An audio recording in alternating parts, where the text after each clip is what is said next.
Make sure you download the Woodward Sports app in the App Store and the Google Play Store today. Take Woodward Sports with you wherever you go and listen live on your phone or mobile device.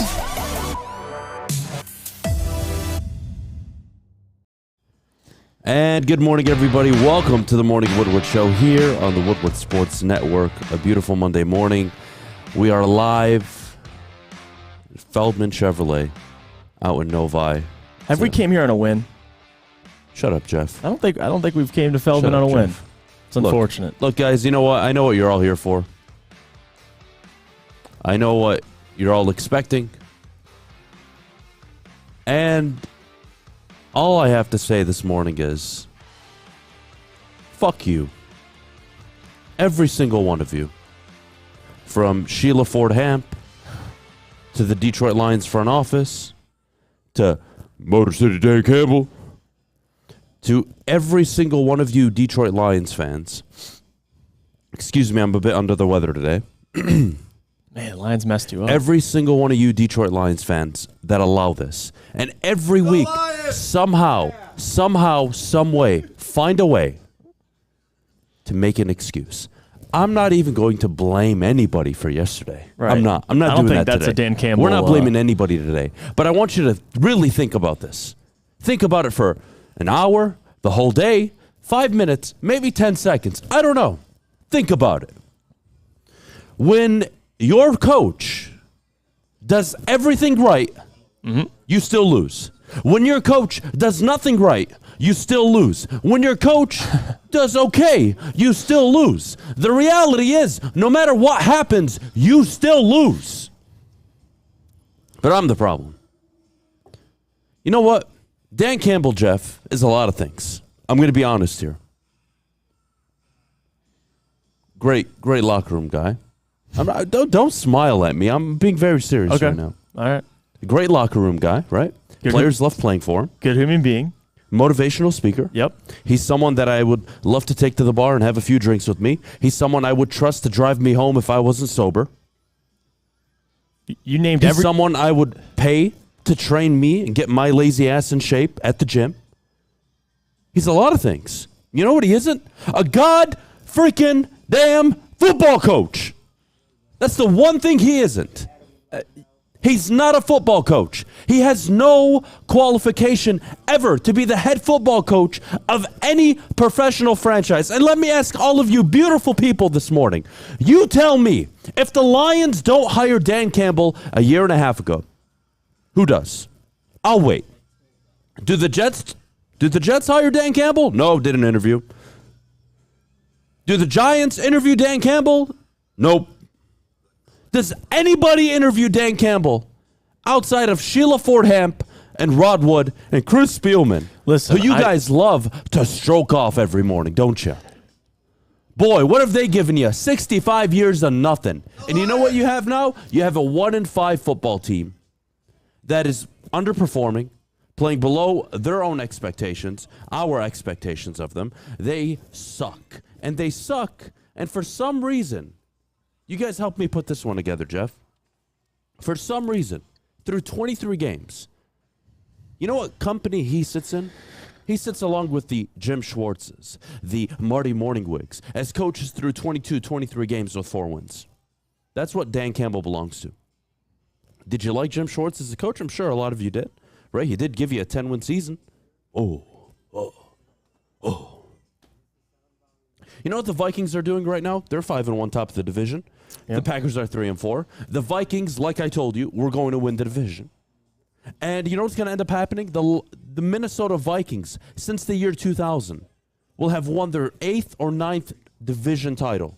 Do you know what that means? They win a division title every 2 years. You know what the Lions do? They can't even get a winning record every 4 years since the year 2000. But Adam, you have to be patient. Adam, it's not fair. Adam, Amon-Ra St. Brown. Amon-Ra St. Brown's on my fantasy team. Nobody was more pissed off than I was yesterday. And I lost the highest score of the week. Back to the Lions. We're going to talk about me right now. Pathetic. All you know how to do is lose. Yeah, I have to be patient. Well, Adam, it was always about 2023. Adam, it was always about 2024. Adam this, Adam that, Adam. I am not your problem. Your problem is an awful franchise that continues to put out a fucking shit product. That's the reality. And we talk a lot about how important second half adjustments are, right? Second half adjustments. You know who made second half adjustments yesterday? The Dallas Cowboys. The Dallas Cowboys did, because they lost the first half 6-3. You know who won the second half? 18-0? Or excuse me, 21-0. Right. And the Dallas Cowboys. And that's what I'd give you. Second half adjustments are really important. But What do you know? And you know what? I think overall, though, it's hard to overcome 5 turnovers. Whether you want to go the Dan Campbell route or not. Like that's the reality. They turned the ball over 5 times. And even in the fourth quarter, it's 10-6. Who coaches them, Jeff? I know, but you can't coach Jared Goff. Yes, you can. That's Ben Johnson. That's our guy. Brian Dable. That's our guy. Has coached Daniel Jones not to turn the ball over. Robert Saleh is But you're working not with gonna- Zach Wilson, who sucks. But Jared Goff's a Stop. This guy's been in the league for a while. No, I mean, no. You're not gonna. Okay. All right. It is the coach's responsibility, including Ben Johnson, who, by the way, has put up 6 points in the last 2 weeks. So yes, we got to That's talk not about. looking We good got to at the talk about him moment. too. We got to talk about him too. So what is it? Every week, there's always something. You can never put all 3 phases of the game together. That's what I know about this head football coach. 1 week, it's Aaron Glenn doing a good job and Ben Johnson struggling. The next week, it's Ben Johnson doing really well. Excuse me. And Aaron Glenn sucking. There's always blame game going around here. The reality is your head football coach, who is responsible for all of it, sucks. And the sooner you admit it, the sooner we can all move on and have cordial conversations and talk about where this team's going to go in the future. But the reality is, I have some breaking news for all of you. Guess what? Dan Campbell isn't leaving at the end of the year. He ain't going anywhere. You know why? Because Sheila Fordham, that's her guy. That was her hire. And her firing him is an admission of her failure and her mistake, which she will not do. It is a Ford family trend. You can go back to William Clay all the way back in the day, having his GM, who was his drinking buddy, be the general manager and president for 20, 22, 23, whatever, how many long it was, 20 years plus. Matt Millen, Bob Quinn, Matt Patricia, Marty Morningwig, the Mooch, Rod Marinelli. Boy, a franchise blessed with ultimate, astute, profound head coaches. You have people, and I'm not saying this in a mean way, but you have people that say Jim Caldwell is the greatest head coach in Lions history. Statistically. And you know what? The fact that that's even a conversation should tell you how pathetic your franchise is. And I got to sit here and say, Dan Campbell needs time. Dan Campbell needs time. If I was the owner of the goddamn Detroit Lions, Dan Campbell wouldn't have made it out of last year. He would have been gone. And you know what? Be objective about it.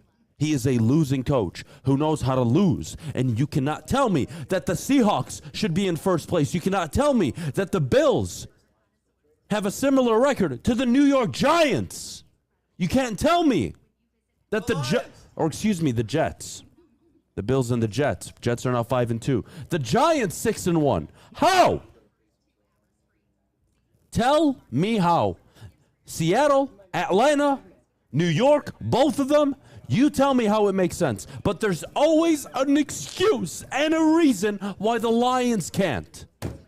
There's always something, Jeff, and I am fed up. Done with it. I don't want to hear it. I don't care about your excuses.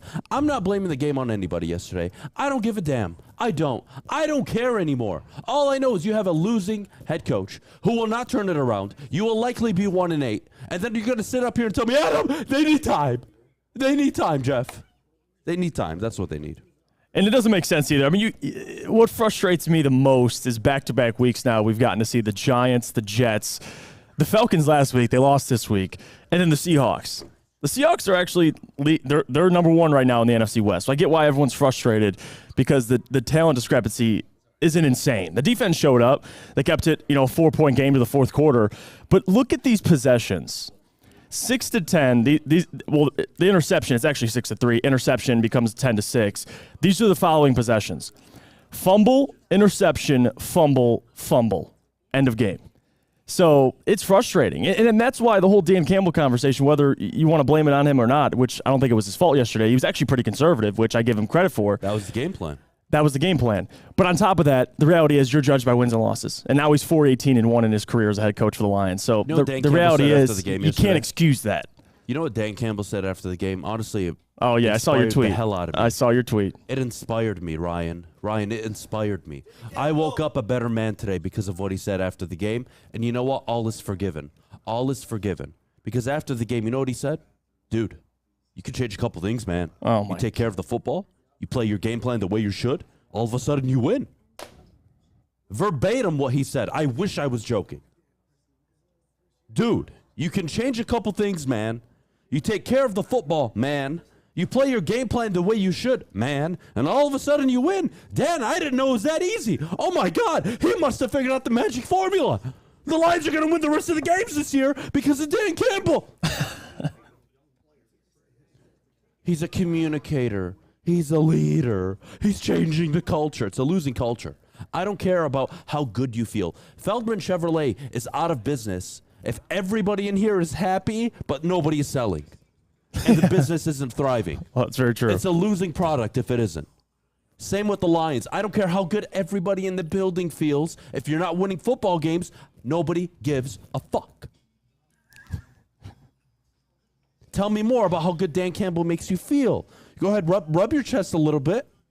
Rub your balls a little bit if you have to. Whatever makes you feel good, right? Because that's what's important. Dan makes us feel good, Adam, because we had to deal with Patricia. And we're so traumatized, Adam. I don't know what to do anymore. I had to deal with Matt Patricia. Save it.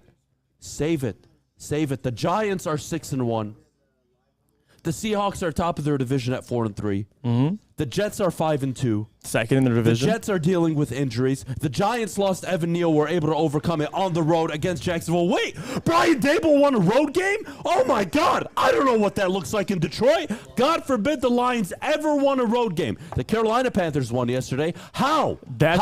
Every week, every single week, somebody in the NFL finds a way to win a football game except the Lions, and then you all sit up here and tell me, oh, there's a reason, Adam. There's an excuse, Adam. Oh, there's always something, Adam. Maybe your head coach sucks. Maybe that. And like I said to start the show, when he has a good game plan, you lose. When he doesn't have a good game plan, you lose. When he's in the middle of the pack, you lose. It doesn't matter what he does, you fucking lose. Because you suck. You suck. You lose. You win nothing. You suck. Good? Great start to the morning. A14 here live at Chevrolet Feldman. Oh, my God. Feldman Chevrolet out in Novi. Thank you to everybody joining us this morning. Shout out to all their great staff here. We're going to take a quick break, and we'll talk about the game now. I'll relax. I'll take it down a notch. Right. Not feeling all that great. But I have to get that off my chest to start. But before we go, I got to tell you about Lady Jane's Haircuts for Men. Come to Lady Jane's for an award-winning haircut experience. Open 10 to 8, 7 days a week. Walk in anytime. No appointment necessary. Their awesome stylists will take care of you like they take care of me. Again, that's Lady Jane's Haircuts for Men. It's wicked awesome. Hey, it's Sean Jordan from the Sports Marketing Agency, and SMA wouldn't be who we are without our amazing partners. Thank you so much, Sean. You know, at Detroit Wayne, we want to serve as a resource for you and your families. We offer mental health services, substance use disorder services throughout our communities, and we want to be that source and resource within the community. If you or a loved one are suffering from a mental health or substance abuse issue, please don't hesitate to call 1-800-241-4949. You don't have to go to the beach, man. You don't have to get your butt crack full of sand. You just need a little chili peppers, man, to get that glowing beach chili peppers tan. Woo! With 26 locations in the Metro Detroit area and more coming, Chili Peppers Tanning is where you'll find the cleanest salons in the D. Join the Pepper Club for the best deals on unlimited tanning. Head to chilipepperstanning.com. You just need a little chili peppers, man. The biggest rivalry in the state is almost here. That means one thing, the biggest tailgate party in the state. Join Woodward Sports for our tailgate takeover before the U of M versus State game on October 29th. Will Harbaugh and the boys pull out the win? Or is Tuck still coming? We will find out at the Big House. Michigan legend Braylon Edwards will be handing out food, prizes, and much more. So no matter what team you root for, come party with the network that does it best. The Woodward Sports Network. The tailgate takeover, powered by Custom Health Centers, Syntron, and Planet Fitness. Woodward Sports, you see the name! This Thursday, join Armani and Edwards and Maz live in Dearborn at the Michael Phillips, Keller Williams office in Dearborn. Braylon will be doing a meet and greet after the show at 4:30. And make sure you stick around for Trunk or Treat in their Keller Williams parking lot at 6 p.m. Food trucks, costumes, and so much more. It's going to be a great event this Thursday at Michael Phillips, Keller Williams office in Dearborn. I'll be there too. I'm going to have a good time. Enjoy myself. Go see my people. Go see your people. Adam, I think you need to go home and nap Fish, or I something. think you need to shut the hell up. I think the Lions killed Adam. That's what you need to do. And by the way, can we get the camera on Fish? Good. Fish, I swear to God, I'm being very serious right now. Okay. You are done. Ever. Never on the show again. Okay. If I see you wearing an Ohio State shirt again or Notre Dame. Well, you better hope Ohio State wins. If Ohio State loses, or if Ohio State loses, then you'll be happy. God bless you, Fish. You know what I blame, Adam? Listen, I tried telling you Friday. Don't do it to yourself. Do what? You picked the Lions to win. Like an idiot. Who does that? Against Guys, after you said halftime adjustments. You put too much stock into picking games week to week because everybody and their mother would have picked the Buccaneers to win that game, and that's not how it turned out. The Lions had 2 weeks to prepare for Dallas. I don't think that was egregious of me to say they should have a game plan to go out and win a football game. No, their defense showed up. Their defense did. But until, look, let's start with the defense. They couldn't come back from turnovers, but yeah. Josh Paschal made an impact. Are we done criticizing Brad Holmes? I think people are still out there. Did everybody shut up after that? We're still going to have that conversation. He was arguably one of the better players on the field yesterday. Yeah, he was. It was him, Jeff Okudah, and Aidan Hutchinson. Cominsky came back, too. Close. Cominsky came back. Limited. Played good. Limited a little bit. Snap count was measured. But just still, depth, though. I mean, you get more guys. That's all that matters. But we'll start with this. I can't be mad at you, Sam, Braylon, anybody out in the Woodward Sports chat. I can't be mad at any of you for pointing out the struggles or the failures of an individual, that being Aidan Hutchinson, right? And the reality is Aidan Hutchinson, leading up to the Dallas game, was struggling. He wasn't performing. If anything, he was underperforming. And look, fair or not fair, people ask questions, and I think that's fair. And what does he do? He comes out and has the game of his life. Why? You want to point it at Cominsky? Sure. Paschal? Sure. Whatever you want. But what I saw is a guy that is no longer hand in the dirt, trying to be a natural defensive end. Yeah. What did the Dallas Cowboys do with Micah Parsons? Did you see Micah Parsons one time put his hand in the ground? You stand him up a lot. You stand him up the whole time. 2-point stance. And you get him into a position where he has not only free release, but he has a lot of space to work with. And he was very, very good yesterday. And you know what kills me the most about that, by the way? Is that he had that game. And I'm sorry, credit to all the fans and everybody that has been talking about Aidan Hutchinson over the last few weeks. But, like, the reality is that was the greatest thing I've ever seen in my life. The fact that there are people in the Woodward Sports chat right now that have been saying for weeks, Michigan fans, Lions fans, everybody's saying for weeks, stand Aidan up. It'll improve. Stand him up. Why is it taking this coaching staff 7 weeks to figure this out, Jeff? 7 weeks to figure out that maybe Aidan Hutchinson would be better served not putting his hand in the dirt. Maybe standing him up like he did at Michigan. Yeah, allowing him to use his athleticism. 7 weeks? The fans are telling you this, not even me. Right. Your fan base is telling you, hey, the guy you drafted is much better at doing X than Z. And you had him doing Z for the first 6 weeks of the year. Coming out of the break, now he's doing X, and now he's looking really good. Yep. 4.5 sacks on the season. He was the best player outside of Jeff Okudah yesterday and Paschal. Defense played well. I think it was a lot of things, too. I think Paschal and Cominsky had a little bit to do with it, more so Paschal. But on top of that, like you said, it's standing him up, which we talked about, put him in a 2-point stance. That's something that I've been clamoring for weeks now. But on top of that, it seems like he had a little more moves, too. He had that double swim move he hit on their left tackle and was able to get a sack. So it's just Aidan, I think, being more comfortable. And I think that's the number one thing. That's why we went off last week about it. It's like, why are people overreacting through 5 games? Like, give him more time. And I get only 2 games. He's made in a tremendous impact. One of those games, he had 3 sacks at the half. The other time, he had a sack and a half through the entire game. So, again, you'd like more consistency. But overall, Aidan's probably still one of the players you don't have to worry about. Kerby Joseph's another one that showed up, too. Kerby Joseph balled out as well. Had forced that fumble, almost had a pick as well. But excuse me, last I checked, a rookie 5 games into the year, I'm not ready to make a full assessment on. Is that fair, Jeff? Now, can you just point out, hey, look, he's struggling? I think that's fair. That's fair, yes. But to entertain the Kayvon Thibodeau over Aidan Hutchinson, George Karlaftis. It's way too early for me, personally. I agree it's way too early, and I just think it's irresponsible. Again, I look at coaching. Yep. Robert Saleh has everything to do with Quentin Williams suddenly becoming the best interior tackle in football. And Jermaine Johnson, he's making an impact, too. Rookie Jermaine Johnson. Yeah, rookie. Rookie Sauce Gardner. The secondary players in New York suddenly all playing better. Let me ask you this, Jeff. What does Robert Saleh do? What is he known for? Defensive side of the ball. Okay. What is the Jets' strength this their year? Defense. And what's winning them games? Their defense. Interesting. The Giants. Now, Dable a bit of an anomaly here because he is getting both sides of the ball to play better than their level. Right. But offensive-minded.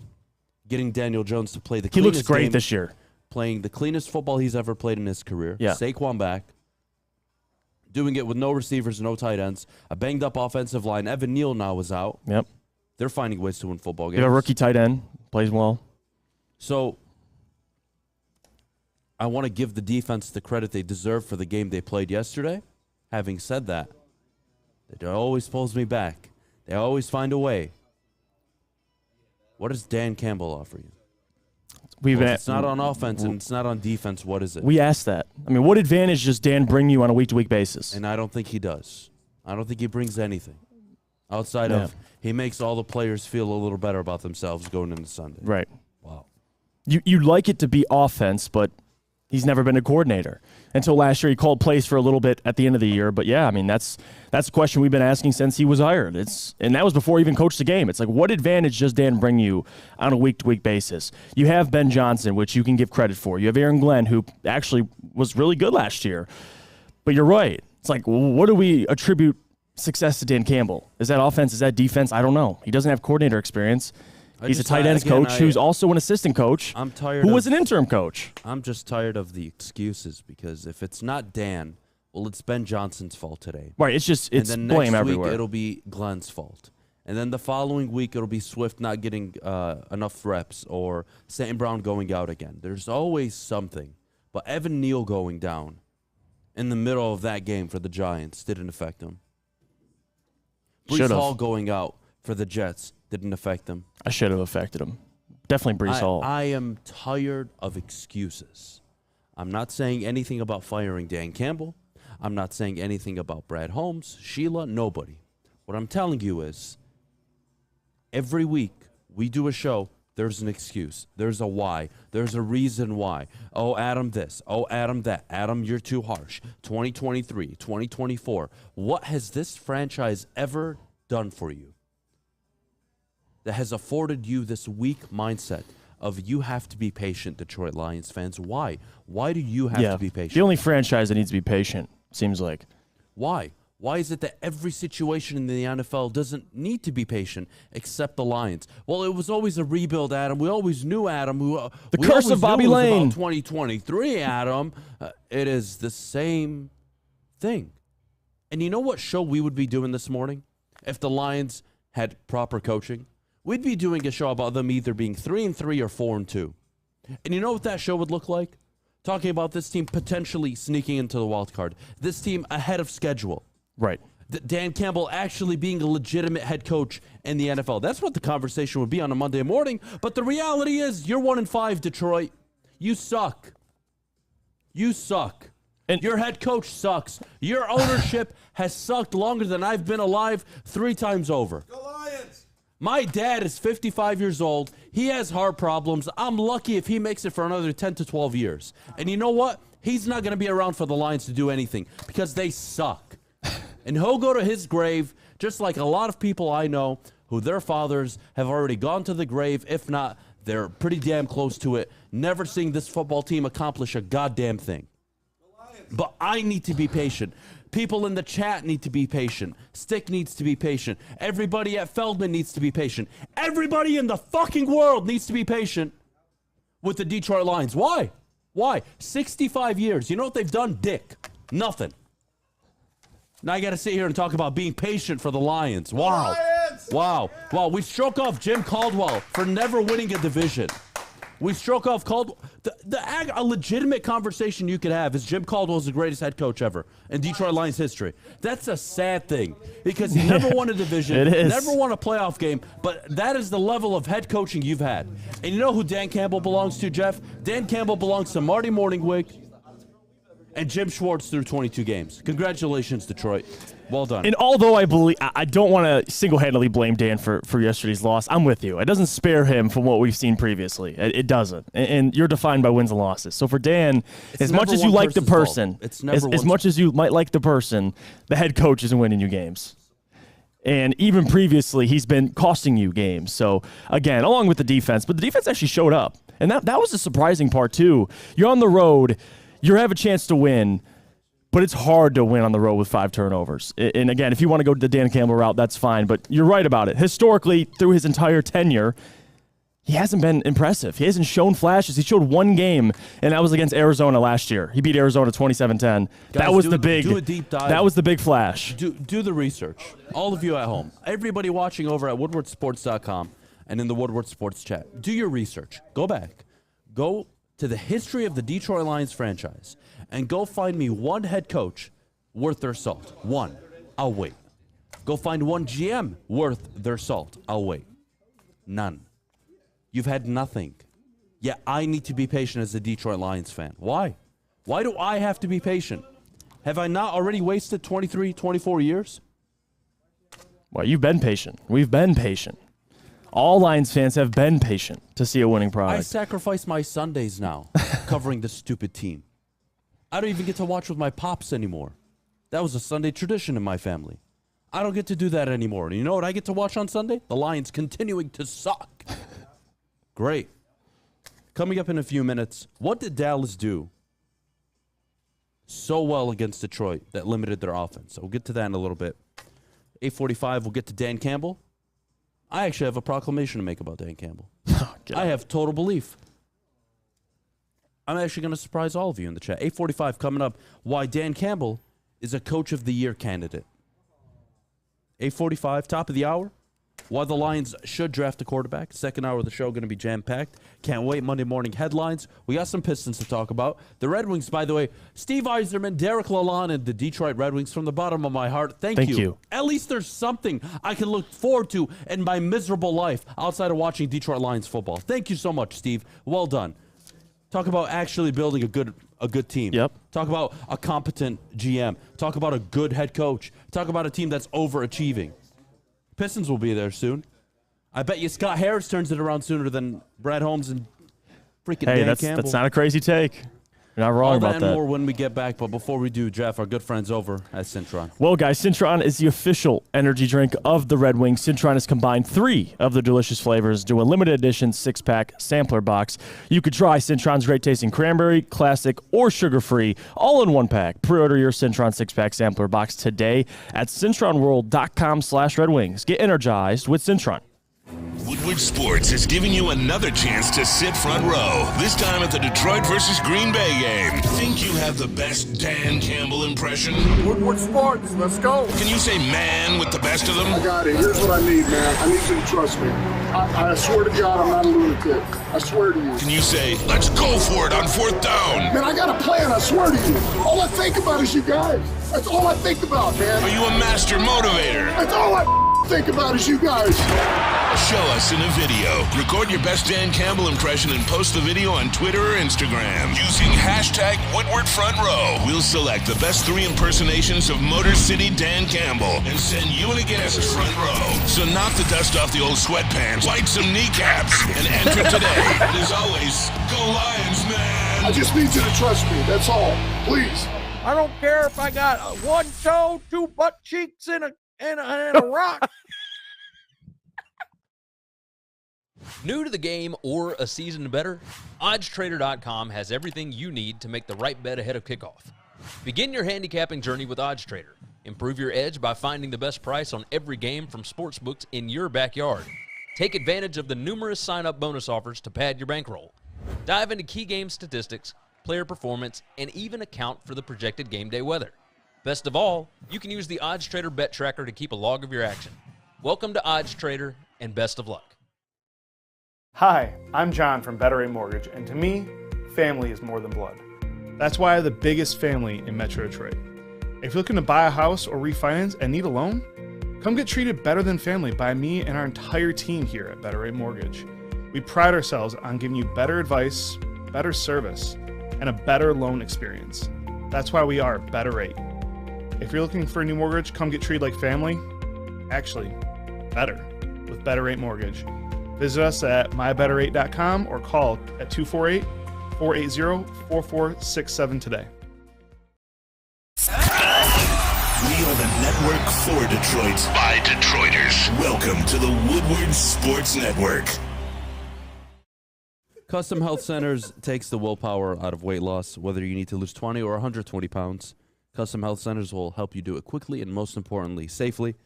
Go to CustomHealthCenters.com or give them a call today at 844-789-THIN. That's 844-789-THIN. I am done. This is brutal. What the Lions do to you? Good morning, everybody. I don't know, man. I woke up on the wrong side of the bed this morning. You want to switch spots? No, Fish. Okay.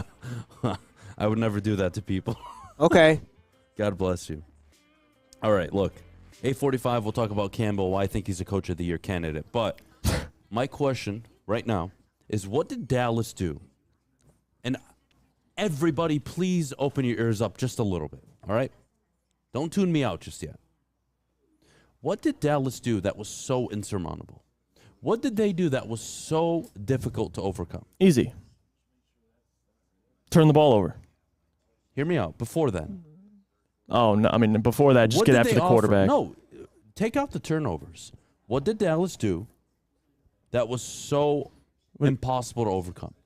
Turnovers. What question are you asking? Okay, don't. Because that's insurmountable. You saw how after Jared threw that first interception. I don't want you to look at turnovers. I want you to look at the game plan. The turnovers, I agree with you, obviously. Yeah, that's part of the game plan for defense. Well, you don't game plan going in. The Lions don't go into there and say, no, I'm talking about Dallas. You said, what did Dallas do that was insurmountable? Didn't even think to themselves, we're going to force 5 turnovers today. At halftime, they took advantage of it. 6-3 football game. What was stopping the Lions from taking advantage of a Dallas Cowboy team that, with Dak Prescott, offered nothing on offense? Now, yes, turnovers. But I want you to look past that. Dig a little deeper. What was going on during the game? And if I'm honest with you, nothing. Dallas didn't do anything defensively where I was scratching my head and saying, they don't have an answer for this. Right. It was more so the Lions beating themselves. It was, look, Ben Johnson, I like you a lot, man. But you can't go 2 weeks and only score 6 points. Now, can I predict Jamal Williams fumbling at the 1-yard line? No, I can't. Which is why I want to look past this stuff. What, outside of the turnovers, what was it? And you look back and watch, there's not much there. There's no deception at the line of scrimmage that's throwing Jared Goff off. Now, is it ideal not having Swift, St. Brown, Chark? No, it's not ideal. But what was it? And I don't have that answer. Because I didn't see anything from Dallas that was, man, you know what, Jeff? Dallas played a better game. Man, Dallas, they brought pressure. The Lions had more quarterback hits than the Cowboys did. The secondary played just as well as Dallas's. Yes, the turnovers lost them the game, obviously. But Dallas brought nothing to the table for you to lose that football game. Nothing. And you still lost it. That's pathetic. That is pathetic to me. I just don't see it. I don't see what Dallas did from a game plan standpoint, from an execution standpoint, offensively, to go out and win that game. They did nothing. Defensively, Micah Parsons at the end, the strip sack, Jordan Lewis interception, Trayvon Diggs interception. They made some plays, but there was nothing there where you could convince me, watching that game live together, and say, Adam, Lions don't have an answer for this. Adam, Lions need to go into the half and make some serious adjustments. You know what the Lions did at half? Nothing. They came out, they ran the same game plan, they were conservative, and they didn't make Dallas pay. And Dallas hung around just long enough to let the Lions beat themselves. And that's exactly what the Lions did. The Cowboys did not win the football game yesterday. The Lions lost it. The Detroit Lions lost that game, and that's what Dallas did. They said, all right, you know what? Dak's first game back, go for it, guys. You try to beat our defense. He chose the Lions, too, is the funny part. Who? Dak. He chose this game to come back. And he played like dog crap. Oh, yeah, he didn't. Definitely not how we expected. It makes me laugh. I mean, to answer your question, I don't think the Dallas Cowboys approached the game with some complex game plan to force 5 turnovers, but it goes back to the Lions, I guess, beating themselves. By Jared Goff, an awful read on Jordan Lewis. The deep ball was just fumbles. inexcusable. It was 2 fumbles, the goal line fumble. Again, what I see, I don't think coaches are, quote, taking advantage of the Lions. They're just watching them beat themselves. Right. Because Dan Campbell is too naive on the sideline to stop any of it from happening. Well, Adam, he can't throw the ball for Jared Goff. Yeah, well, yeah, no, that's but true. You coach your team to be disciplined. I know. I understand that. Jamal Williams, you coach them to be disciplined. If Dan has to, if you have to coach Jared that hard, as long as he's been in the league, to not throw interceptions, I don't think Jared needs to be here. Jeff? What are you talking about? What's Brian Daboll working with? Please, how would he? Can you? You know what? You're right. Go coach Jamal Williams to not fumble at the 1-yard line. Please, that'd be great. That'd be ideal. But it's not how that works. It's a lack of focus. So that's Dan's fault that Jamal fumbled at the goal line. It's not technically his fault. No, I'm not blaming Dan. What I'm telling you is he's never fumbled in his career. These things are happening under his watch. Right. Jeff, if you work for me and you suck and you're not doing your job well, that is my fault. And again, I'm not making excuses, but I'm just pointing out what I saw. Well, I'm telling you, though. I watched Dan be very conservative, kick field goals. And I told you this to start the show. When he's conservative, he loses games. When he's mildly aggressive, he loses games. When he's over-aggressive, he loses games. When he has a great game plan, he's good at he that. loses games. He's good at that. All he does is lose football games. I'm not blaming Dan for the fumble or the interceptions. What I'm telling you. What are you saying then? Is you coach your players to execute in certain situations. Yes or no? Yes or no? Yes, absolutely. Brian Daboll has Daniel Jones playing at a almost perfect level in terms of not turning the ball over, not costing the Giants points. Zach Wilson, they have taken the ball out of his hands and found ways to win games out in New York with the Jets. Geno Smith and the Seahawks finding ways to win games. Again, I understand it's not his fault they fumbled, but it's happening under his watch. Under his watch. Where is the focus? Where is the communication? It doesn't exist. And there's nothing you can tell me or show me right now that would lead me to believe I should be confident in Dan Campbell. I have no reason to be. Why should I trust him to turn it around? Why should I give him time? Yes, he didn't throw the interception. Yes, he didn't fumble at the goal line. He is responsible for all of it, though. Yeah, he's responsible because if for. I was the head coach of the Detroit Lions, and me, Adam, I was 4-18-1. If you didn't fire me, shame on you, because you're giving me a free paycheck. Right. Shame on all of you. And again, this I is. was the head coach, Oh my God! Okay. and I was 4-18-1. You would all be crying for me to be thrown out of Ford Field. Crying for me to be fired. Mm-hmm. Again, If Jamal Williams fumbles on my football team, if Jared Goff throws a bad interception, two of them, and he fumbled on my football team, it is my fault because I didn't prepare them enough for the week. It is my fault as a head coach. All right, that's an interesting approach. It's not an approach. I'll tell you. Can I tell you something? This is what's frustrating me. Everyone telling me I'm making excuses for Dan Campbell. Hell no. I'm not making excuses. I'm telling you what I saw. I saw 5 turnovers, right?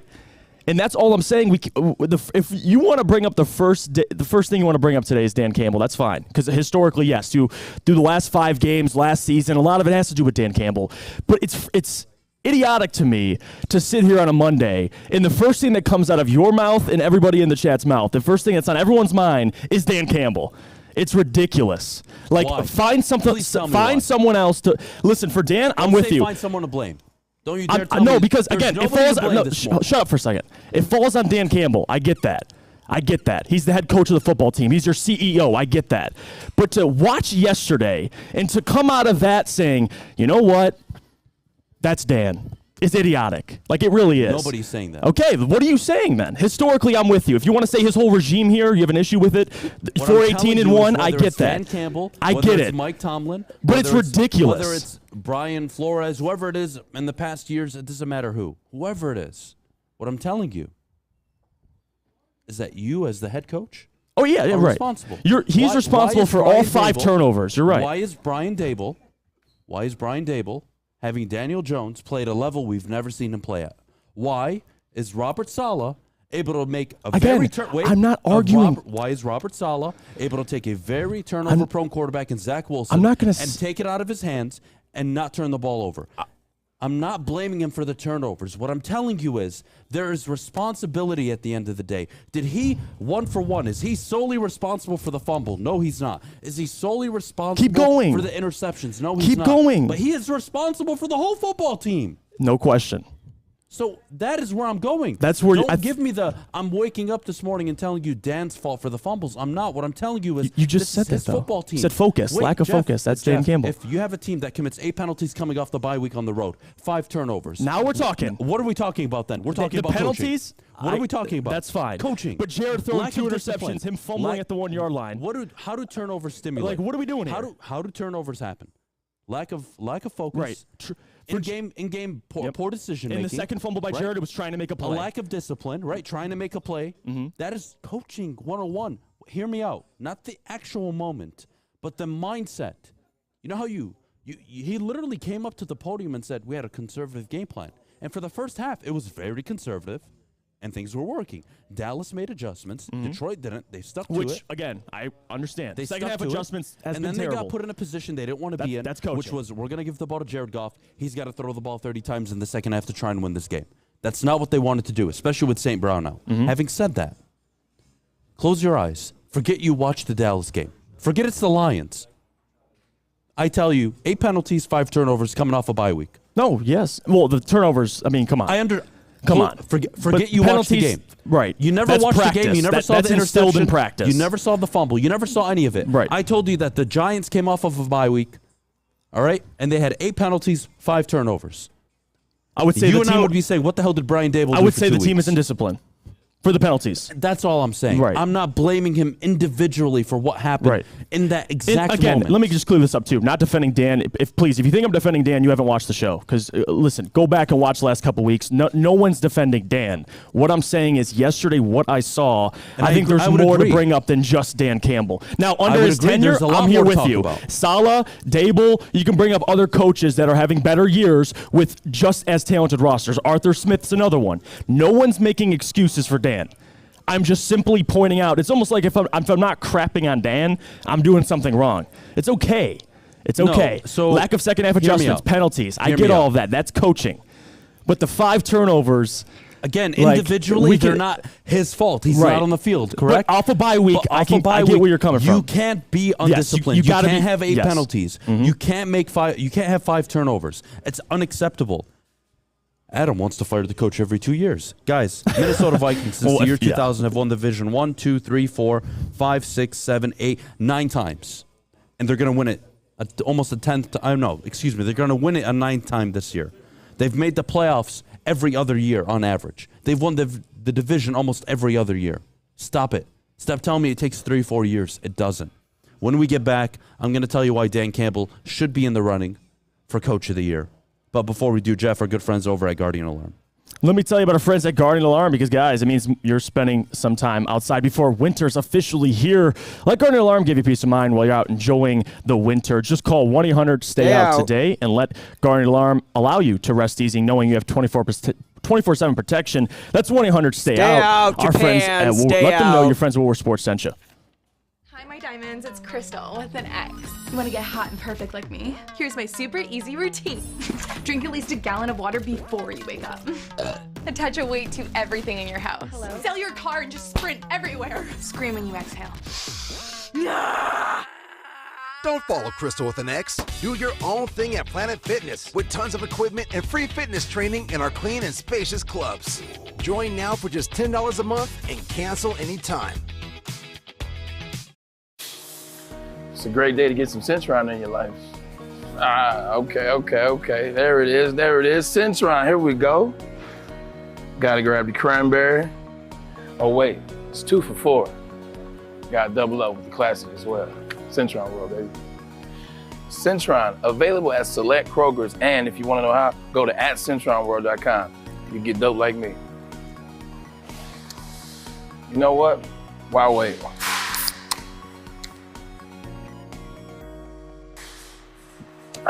Great taste, guaranteed.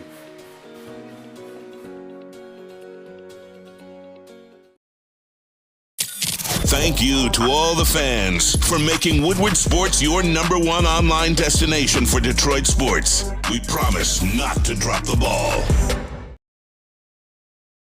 Front row tickets to see the Detroit versus Green Packer game. Oh, man. I love it. You have to record a video doing your best Dan Campbell impersonation. Now, if you want to do it, all you have to do is just record a video and say, hey, guys, I'm a loser. That'll probably win. I'm telling you from now.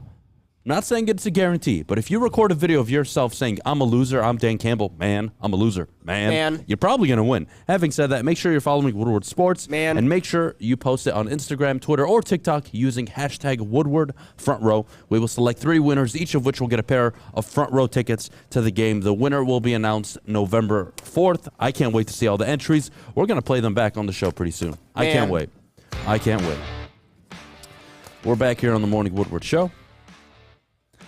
I kind of want to do my own Dan Campbell impersonation for you. I would love that. I don't need to win the tickets. I need Mike. I think I want to do a legitimate impersonation. If you guys will allow me. I need Mike's. Now. Micro Mike. I need his impersonation. Oh, man. I think he would win. Oh, God. Honestly. I can't wait. Can't wait to see it. Well, look. It's hilarious. I'll tell you this much. Dan Campbell, through 6 games this year, in my opinion, is a Coach of the Year candidate. Because when we talk about Coach of the Year, you talk about context, right? What are they doing for the franchise, right? You look at Brian Daboll. He has them playing at such a level that you did not expect, right? Clearly, Brian Daboll should be the front runner. Mm-hmm.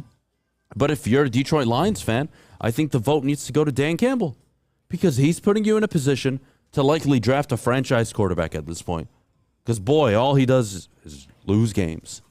And I think that's admirable. I think that's very admirable, and I respect the hell out of Dan Campbell for losing the way he does. It is a skill to lose the amount of games that the Detroit Lions lose. It is unbelievable. That is not a fluke. That is pure skill.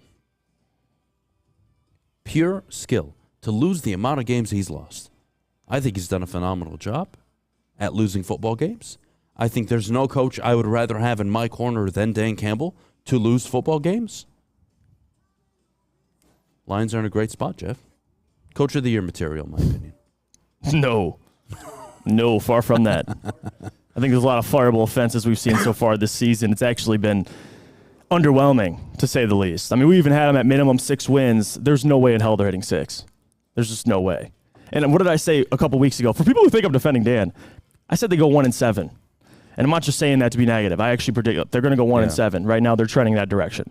I'm going to the Miami game this week. I think they'll lose, and I think they lose to Green Bay the following week. So, puts you at 1-7. Now, last year you were 0-8. It's improvement. Big improvement. 1 win. It's improvement. That 1 win. That's all that matters. Look, I'm telling you, it's inexcusable. Dude is Dude is on pace to win 2.89 games. Right, and it's not about, again, we bicker last segment about whose fault. It doesn't even matter. His record's his record, and that's the reality of it. It doesn't matter whose fault it was. The fact that they lost under Dan Campbell, that's the reality. And this team cannot put together a complete performance. The fact that they've had one game, one half against Washington. They did it. Haven't seen it since. That's coaching. If you want to bring up coaching, that's coaching. Put together a complete game plan. Let's have the offense and defense playing well. It's always one or the other. You saw it in one half against Washington. They haven't done it since. So that's inexcusable. You know what's funny to me? By the way, the NFL overcorrected on the concussion protocol because it was the independent doctor from, I don't know exactly where he was, on the field or maybe in the booth, that saw something on camera that pulled Amon-Ra St. Brown out of the game, by the way. That's what happened, which I think is a major overcorrection because of what happened with Tua. I think if they don't play him in the Thursday night game, none of this happens and everything is back to normal. But regardless, moving on to Dan. Look, Jeff, the reality is you are what your record is. Yep, no question. Right? Can never argue that. Hugh Jackson sucked, right? Yeah, you are right about that. 3 wins in 3 years. It's really bad. Matt Patricia sucked. Marty Morningwig sucked. Rod Marinelli sucked. Yep. Jim Schwartz flamed out and sucked. Where in franchise history have you had a Mike Tomlin, a Bill Belichick, a Sean McVay, a Kyle Shanahan, an Andy Reid win? When have you ever had a tenured coach for 10, 12, 14 years and you won the division 6, 7 times in that span, where every other year you were on top? No, that vocabulary isn't used here, especially with the Lions. And again, we I hire have to be characters patient. like Dan. I have to be patient with this rebuild. Why? Why do I have to be patient? Why don't I just go to the Minnesota Vikings and I'll walk you through every single year they've had since the year 2000. 11-5, losing the NFC Championship game. 5-11, 6-10, 9-7, 8-8, 9-7, 6-10, 8-8, 10-6, 12-4, 6-10, 3-13. Oh, what do you know? 10-6. Oh wait, then 5-10, and then 7-9. Yep. And then 11-5, and then 8-8, and then 13-3, and then 8-7-1, and then 10-6, and then 7-9, and then 8-9, and now they're 5-1, ready to win the division. And the Minnesota Vikings are a sorry franchise, quote, to fans league-wide, because they haven't won a Super Bowl since the 70s. Think about that. I would kill to have celebrated with my father over the last 22 years, 6 division titles, 7 division titles, host multiple home games at Ford Field. I would have loved that. Nope. Gotta wait 4 years, Adam. 4 years goes by, nothing. Gotta wait another 3 years, Adam, for the new regime. 3 years goes by, nothing. Gotta wait another 4 years, Adam, for the new regime. Nothing happens. I keep being told I need to be patient with Dan Campbell. And I'm not sure why. Why? Why should I be patient? Can any of you honestly look me in the face and tell me that the Jets, the Giants, the Seahawks have any business being what they are right now? No. No. And that's what you thought the Lions would be because of where their roster was. Tough to play. That's pain in the ass team. That would be the offense travels, offensive line travels, run game travels. Win a game you're not supposed to win. And we haven't seen that yet. Nothing. Haven't seen a road game. What is he, 11-1 now? That's the big one. Is the road game in almost basically a year and a half, you have not won a road game. I think that's more than just, well, this team isn't talented enough. That's inexcusable. And then there's Dable. Walks down to Jacksonville, gets a win. It is what it is. And I guess, again, Dallas Cowboys better than the Jacksonville Jaguars. That's a team it's hard to beat at home when you have 5 turnovers. But, again, that doesn't excuse all the previous road games. Well, let's take a pause from the bashing a little bit. Oh, yeah, there was some positive, believe it or not. It's pretty depressing. There were some positives. In honor of the Michigan State rivalry week, we have to bring up Kenneth Walker III, who was snubbed from New York last year, and you all know it, who is now, with the Breece Hall injury happening, likely the front runner to win Offensive Rookie of the Year. who may run for 1,000 yards in what? 11 games? 12 games? Unbelievable. Kenneth Walker. Wow. I gave him high expectations going into his rookie year when he was drafted. Mm-hmm. I said he could be an uber productive back. I didn't even see that. Yeah. I think he had the Kenneth highest. Walker. My God. Stand up. Good for you. I think he had the highest speed as a ball carrier I think it was so like far 23 this, miles an this hour. season. Yeah. Yeah, it was like 23 miles per hour. Incredibly fast, incredibly elusive. He's a playmaker. Wait, Kenneth Walker's out there getting 20-plus carries? He's not hurt? Where was DeAndre Swift yesterday? We're going to get into that eventually because, trust me, I got a lot of thoughts. Yeah, I got a lot of thoughts on that. I'd like a half hour just for his ass. Yeah, which DeAndre Swift. we'll get into it. Never available. Most yards Always per hurt. carry in the NFL. Doesn't mean a thing. Doesn't mean a thing. Excuses just pile up. New York, literally one of the most difficult markets to play in. The most disgusting media you could like. I don't want to say disgusting. It's an aggressive word. I apologize. Mm-hmm. One of the more aggressive aggressive medias out there. I don't feel good at all. Holy hell. Can't even finish sentences. Anyways. There's not a more difficult place to go in than New York. And you know what Robert Saleh and Brian Dable are doing? They're shutting up the New York media. Yeah, they are. Shutting up the New York media. And what else can I say? Given their circumstances. And as much criticism as I want to give Riverboat Ron. Oh, you mean Riverboat Ron who beat the Packers with Taylor 3-4? Heineke? Yeah, I mean, as much we could talk about Riverboat Ron and how Dan beat him. Well, the Packers suck right now, so that's why. But still, with right? Taylor no, Heineke, but that's the reason, right? They suck. They suck, Adam. Jeff, they suck. Give no credit to the Commanders. Yeah. It's just because they suck. The Commanders win with their backup quarterback. The Commanders win. I have no words. I don't. Everybody finds a way to win on Sunday with injuries. The Panthers traded away Christian McCaffrey. They didn't have their, quote, DeAndre Swift. They had P.J. They Walker, found a way to win. XFL they had quarterback. P.J. Walker as their starting quarterback. Mm-hmm. And they went out and won a football game. You kidding me? And they were 14-point dogs. I need to be patient. It's because the Swift is out. It's because St. Brown was out. It's all these reasons other than you absolutely suck. It's fine. I get it. Top of the hour coming up. Why the Detroit Lions should draft a quarterback. I think we have to have this conversation very honestly. Yes. I think it's time to have it. Jared Goff has struggled. You've seen 3 good games, 1 game, and 2 really bad games. He is what he is. He's not a franchise quarterback. I think we all know this. Mm-hmm. They're going to have to replace him eventually. You cut him at the end of the year for $5 million and did cap space. We have to have that conversation. Why they should draft a quarterback. Whether you cut him or not is a different conversation.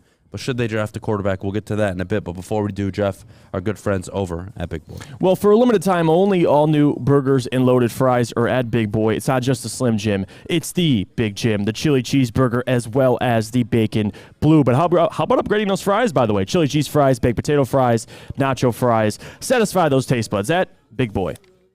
The biggest rivalry in the state is almost here.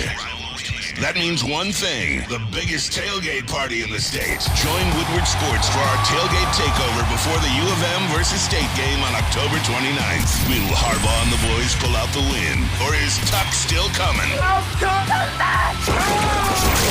We will find out at the Big House. Michigan legend Braylon Edwards will be handing out food, prizes, and much more. So no matter what team you root for, come party with the network that does it best. The Woodward Sports Network. The tailgate takeover, powered by Custom Health Centers, Syntron, and Planet Fitness. Woodward Sports, you see the name! Fellas, let's be honest. We like things to be easy. We like simple stuff, like sports 7 days a week. We like things uncomplicated, like Lady Jane's Haircuts for Men. Open 10 to 8, 7 days a week. Walk in anytime. Sign in, sit down, watch your favorite team play. And before you know it, your hair will be game ready. Open 10 to 8, 7 days a week. Walk in anytime. Lady Jane's Haircuts for Men. It's wicked awesome.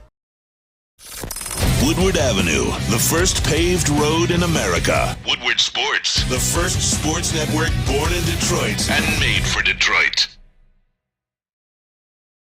Jeff Iafrate here with Chili Peppers Tanning, and Chili Peppers Tannings is where you'll find all the cleanest salons in the D with spotless, sanitized, and trained and certified tanning professionals. Join the Pepper Club for all the best deals. They'll be all competitors by $5. ChiliPeppersTanning.com, hottest bulbs, hottest deals, darkest tans, your vitamin D headquarters. 27 locations and more on the way. All right, we are back here on the Morning Woodward Show, top of the hour. All right, we've talked about Jared Goff and how he could be a bridge quarterback here in Detroit, and I still think that's a possibility. He is. He's a bridge quarterback. He's the definition of a bridge quarterback. There's no question. But the play over the last 2 weeks has been anemic. Yep. Haven't scored a touchdown. The turnovers since 2016, I think he's turned the ball over the most in the NFL. Yeah. Somewhere upwards in the 80s, I believe, 80 turnovers. And we talked about this, too, even through the first 3 weeks. You know, there's going to be, he's playing well, but there's going to be... You still saw the pick sixes, right? Right. So, there's going to be an evening out point where he struggles. He's very much an up-and-down quarterback. Right. But I think now more than ever, now that you're staring down 1-5, I don't think you have a choice. The season ended today, you draft a quarterback. Yeah, no question. You cut Goff. Yeah. You cut Goff. You have a good offensive line. You have a good receiving core, in my opinion, once J-Mo comes back. You have him, St. Brown. You can go add another receiver in free agency. People forget. Chark is gone after this year. You don't have to worry about him after this year. That was a one-year deal. If Brad Holmes has done anything right, it is the short-term, non-committal contracts that just save the Lions money. No question. It's fixed their cap. Having said that, you go draft a quarterback, you save $25 million, you eat the $5 million in dead cap space, you bring in the young guy, he's got he's got a very good offensive line. Any backfield will be able to run the ball well with that offensive line. St. Brown, Jameson Williams, Hutchinson is Eric Ebron. Nobody can change my mind, but he's at least there. But Brock Wright looks better than him. You have James Mitchell. There are pieces there on offense that I could sell a young, innovative, offensive-minded guy on, along with a quarterback. I'm not worried. I can throw in. Here, let me ask you this. Let's play quarterback roulette with rookie quarterbacks in the NFL right now that are starting. Right now, you got Kenny Pickett. Would Kenny Pickett have more success with the Steelers right now or the Lions offense? Oh, well, it would be the Lions. Because that offensive line, let's date back to last year's draft. Zach Wilson. The Jets offense last year or the Lions offense this year? Oh, this year. It's going to be the Lions. It's going to be the Lions for Trevor Lawrence, too. It's going to be for all of them. It's the best situation for a young quarterback. Situation. Thank you, Jay. And on top of that, it's financial, too. I mean, you have a rookie quarterback, you can afford to pay guys. $25 million. You can go spend some money on a few key defensive players. Maybe you want to upgrade and sign a big-time wide receiver. Who knows? I don't think you have to. But you know what? If you want the veteran experience, you could. You have that flexibility now. The reality is Jared Goff was always a bridge. We've both agreed on this. But he's playing his way out of Detroit sooner than later. Right? Because I could have sold you after 3 weeks, Goff being here next year and sitting your franchise quarterback for the first year. Right. Could do that. You may not have that luxury if he continues to play like this. I'm all in on drafting a quarterback right now. And before, because we talked about this weeks prior, and the reason why I leaned Will Anderson at that point is the more I thought about it, and it makes more and more sense to me, the reason why you'd go out and you draft a quarterback. Number one, it's financial. If you're paying Jared Goff $30 million, you already have one of the most expensive offenses right now in the NFL. If you get a guy like Bryce Young, it'll afford you the opportunity to go out and sign other guys for your defense. Listen, the guy's on a rookie contract. You see how that's benefiting all teams all around the league. With Jared's case, he's solid. He's a bridge, but also he's costing you $30 million, which isn't as expensive as some of the other quarterbacks in the NFL. But for Jared, I mean, you're paying him $30. He's probably a top 16 to 20 quarterback in the NFL right now, which isn't ideal. But if you go out and you draft a Bryce Young, you can afford to go and sign guys. Or even, we know how Brad is. Hopefully later in the rounds you can find some talent defensively. But I would probably lean quarterback as of right now because financially it's so important. Jared Goff playing the way he did the first 3 weeks. If that was him at a constant, you could wait on drafting a quarterback. Right, but that's not the reality. But that's not the reality. No, it's not. He was a bridge. Now, if you were a 9-8 team this year, excuse me, and Jared Goff played well, like okay, whatever you want to call it. Right. You could have an honest conversation about, you know what? I think we can win a division with this guy. I think we can win a division with this head coach. But that's not your reality. You're 1-5. You suck. Your coach sucks. Your quarterback is playing pretty bad. Time to draft a quarterback. Go young. Get rid of the head coach. But I'll tell you guys from now, they're not getting rid of Dan Campbell. Even if he finishes the year 2-15, they will not get rid of him. No matter what I say, no matter how angry I get, they will not get rid of Dan Campbell. You know why? Because that's Sheila's guy. That was her handpicked guy. That's the guy that cold called her. Let's not forget this. Dan Campbell called her, pitched her on how much he loves the job, and they went with him before ever even hiring Brad Holmes.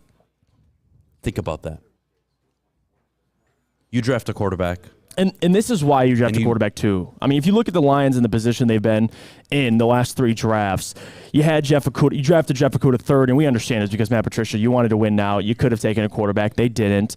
You knew Matthew Stafford had 1 foot out already out the door. You have the 3rd pick in 2020, the 7th in 2021, which I'm fine with Penei Sewell. That's not really a question.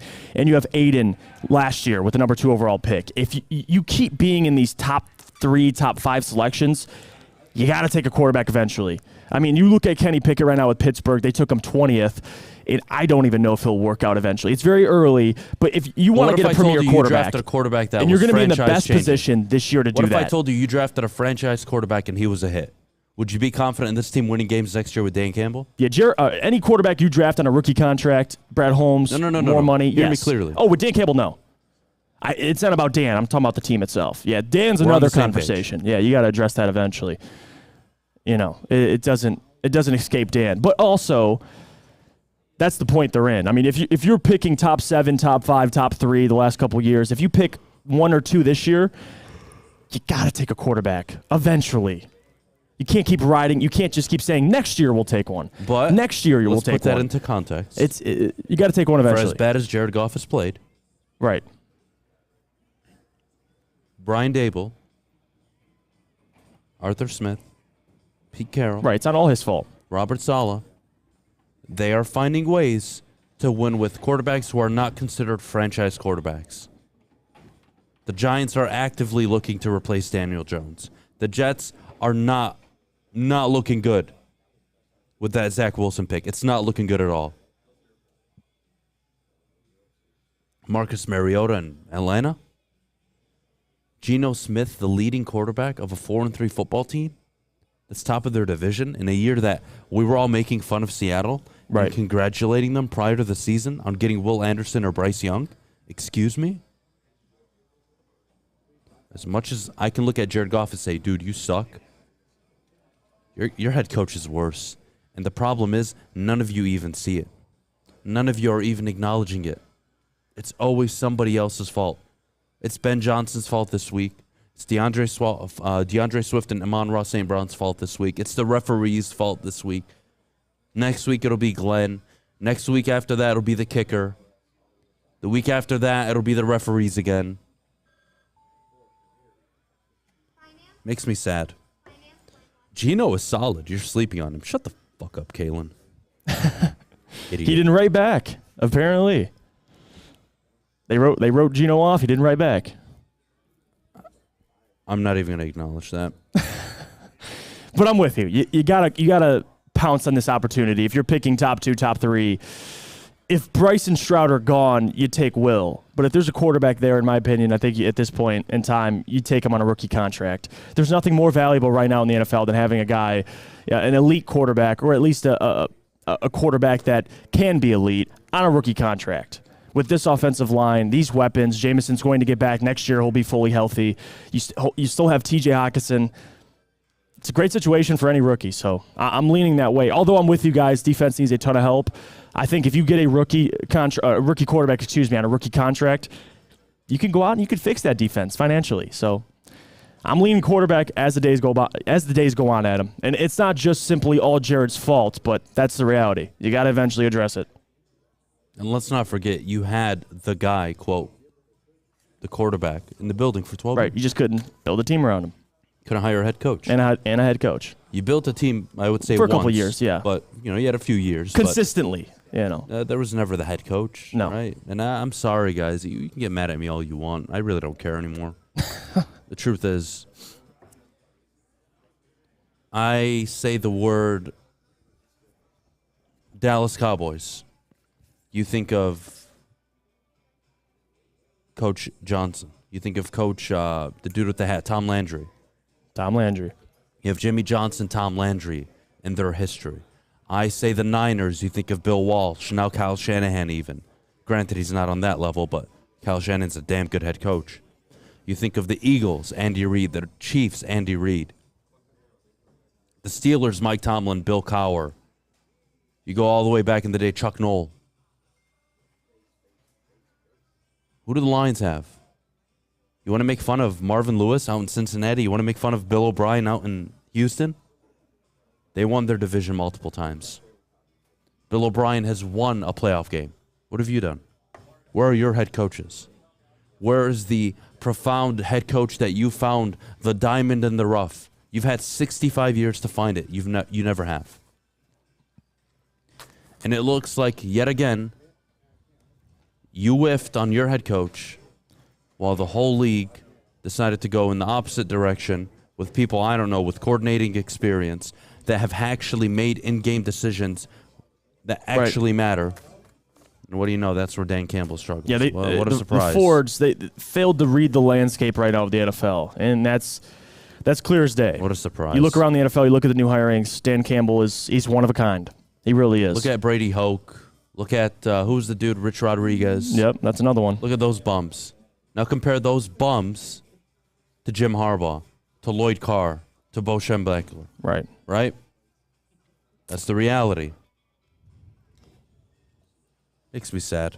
Makes me sad that there are people that actually exist that just don't see it. Yeah. So sad. When we get back, let's change the subject a little bit. Talked enough Lions for a little bit. Let's take a 15-minute pause. When we get back, Benedict Mather and Jaden Ivey go head-to-head for the first time. Jaden Ivey has been spectacular. But how impressed were you over the weekend with the Pistons and how they played? We'll talk some Wings as well. And then 9:30, we'll revisit Dan Campbell Monday morning headlines with the Detroit Lions. But before we do, Jeff, our good friends over at Odds Trader. Well, if you used oddstrader.com to place your bets yesterday, I'm sorry. But oddstrader.com is the #1 site for your game day bets. Just don't bet on the Lions. Play-by-play updates, live scores at the best price on every game from multiple sports books. Go to oddstrader.com right now and place your best bet. The biggest rivalry in the state is almost here. That means one thing, the biggest tailgate party in the state. Join Woodward Sports for our tailgate takeover before the U of M versus State game on October 29th. Will Harbaugh and the boys pull out the win? Or is Tuck still coming?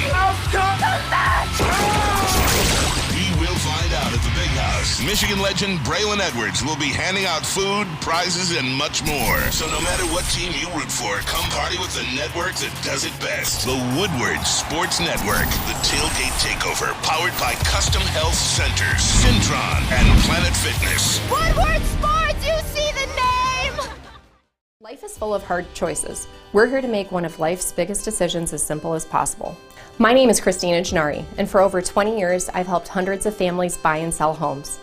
We cover all of Metro Detroit and more, from large luxury homes to starter homes. We will work hard to make sure that you get the home of your dreams. So if you're in the market today or even thinking about buying or selling in the future, make the obvious choice. Christina Gennari, the obvious choice in real estate. Visit us at soldchristina.com today. The only sports network in Detroit that starts with a W. You know, because we win. Woodward Sports, Detroit's winning sports network. Jeff Iafrate here with Swiss Insurance, and Swiss Insurance Group and their employees are heavily involved in their community. It is very rewarding, but comes with great responsibility. If you sit on a local youth sports board, homeowners association, or a volunteer coach, directors and officers insurance is a must. Make sure the kids, parents, and volunteers are protected. Call Swiss Insurance today. All right, we are back here on the Morning Woodward Show, live from Feldman Chevrolet out in Novi. Jeff, Pistons. Let's start here. Should we be concerned with any aspect of this team? Number one. Number two, walk me through the rookies, because my goodness, Duren and Ivey look legit. I think I'll start with, should they be concerned? Well, you can certainly point out things that frustrate you, like defensively what they're doing. I understand that. But to say you're concerned, I wouldn't go that far. This is a very young team. We knew what we were getting coming into the season. You knew that Ivey and Cade had to learn how to play together, and honestly, they're playing pretty good together.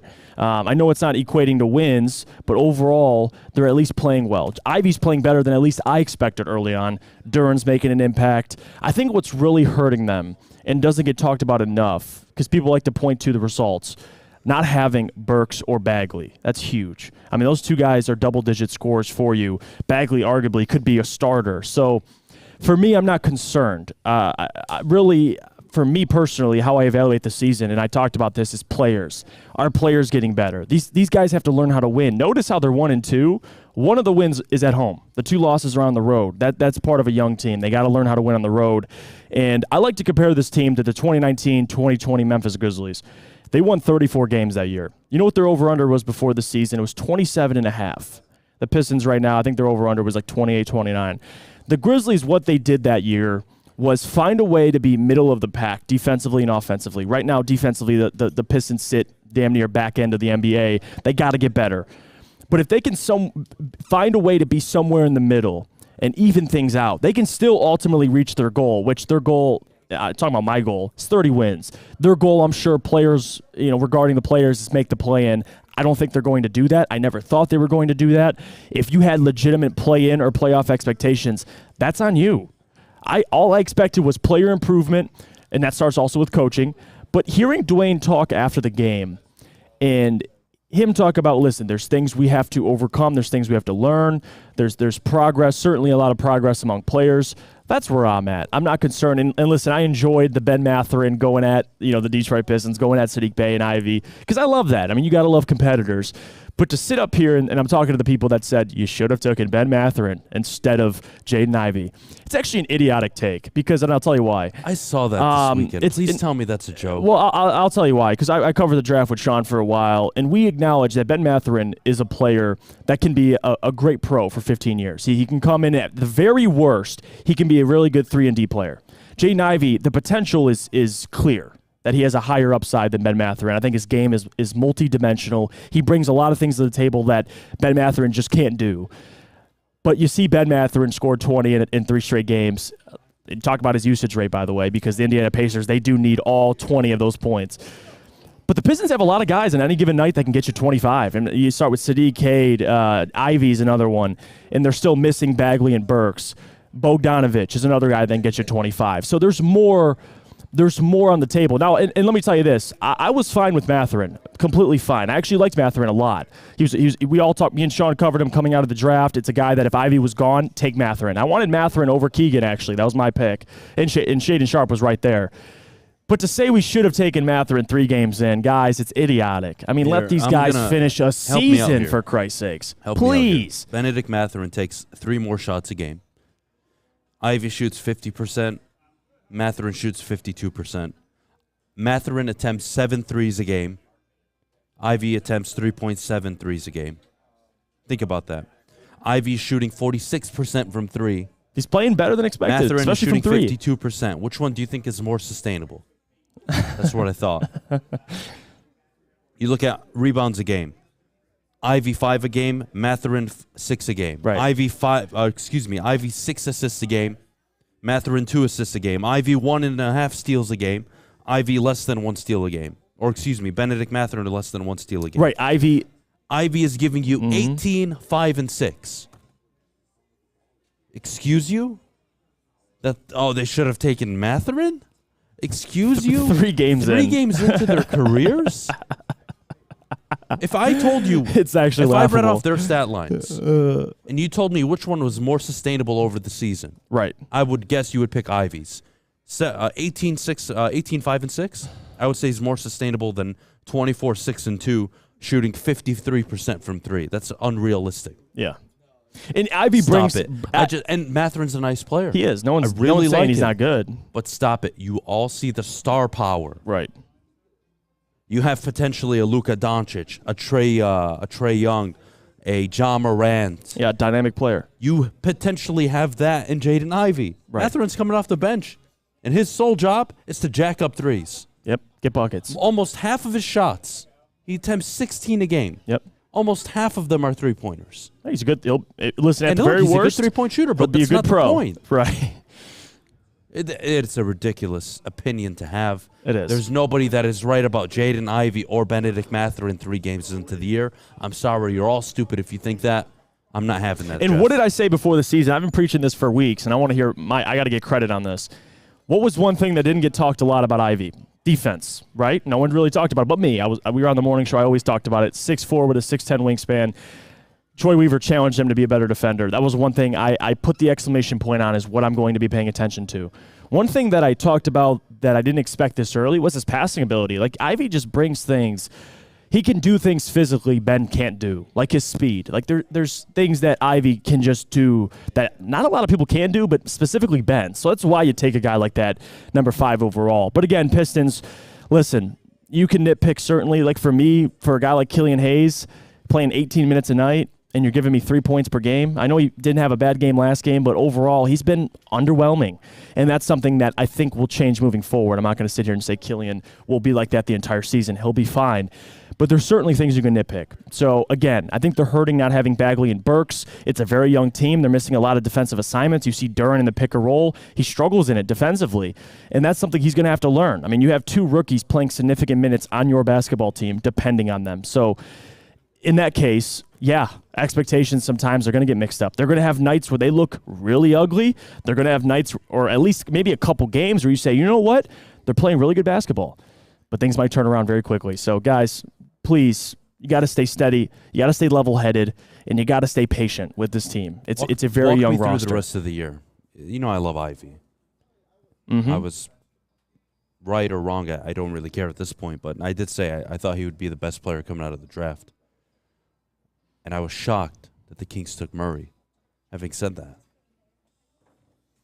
I don't think what Ivey's doing either is sustainable, especially when Bagley gets back. Right. What this team's missing is shooters. They're missing shooters, and I'll tell you why.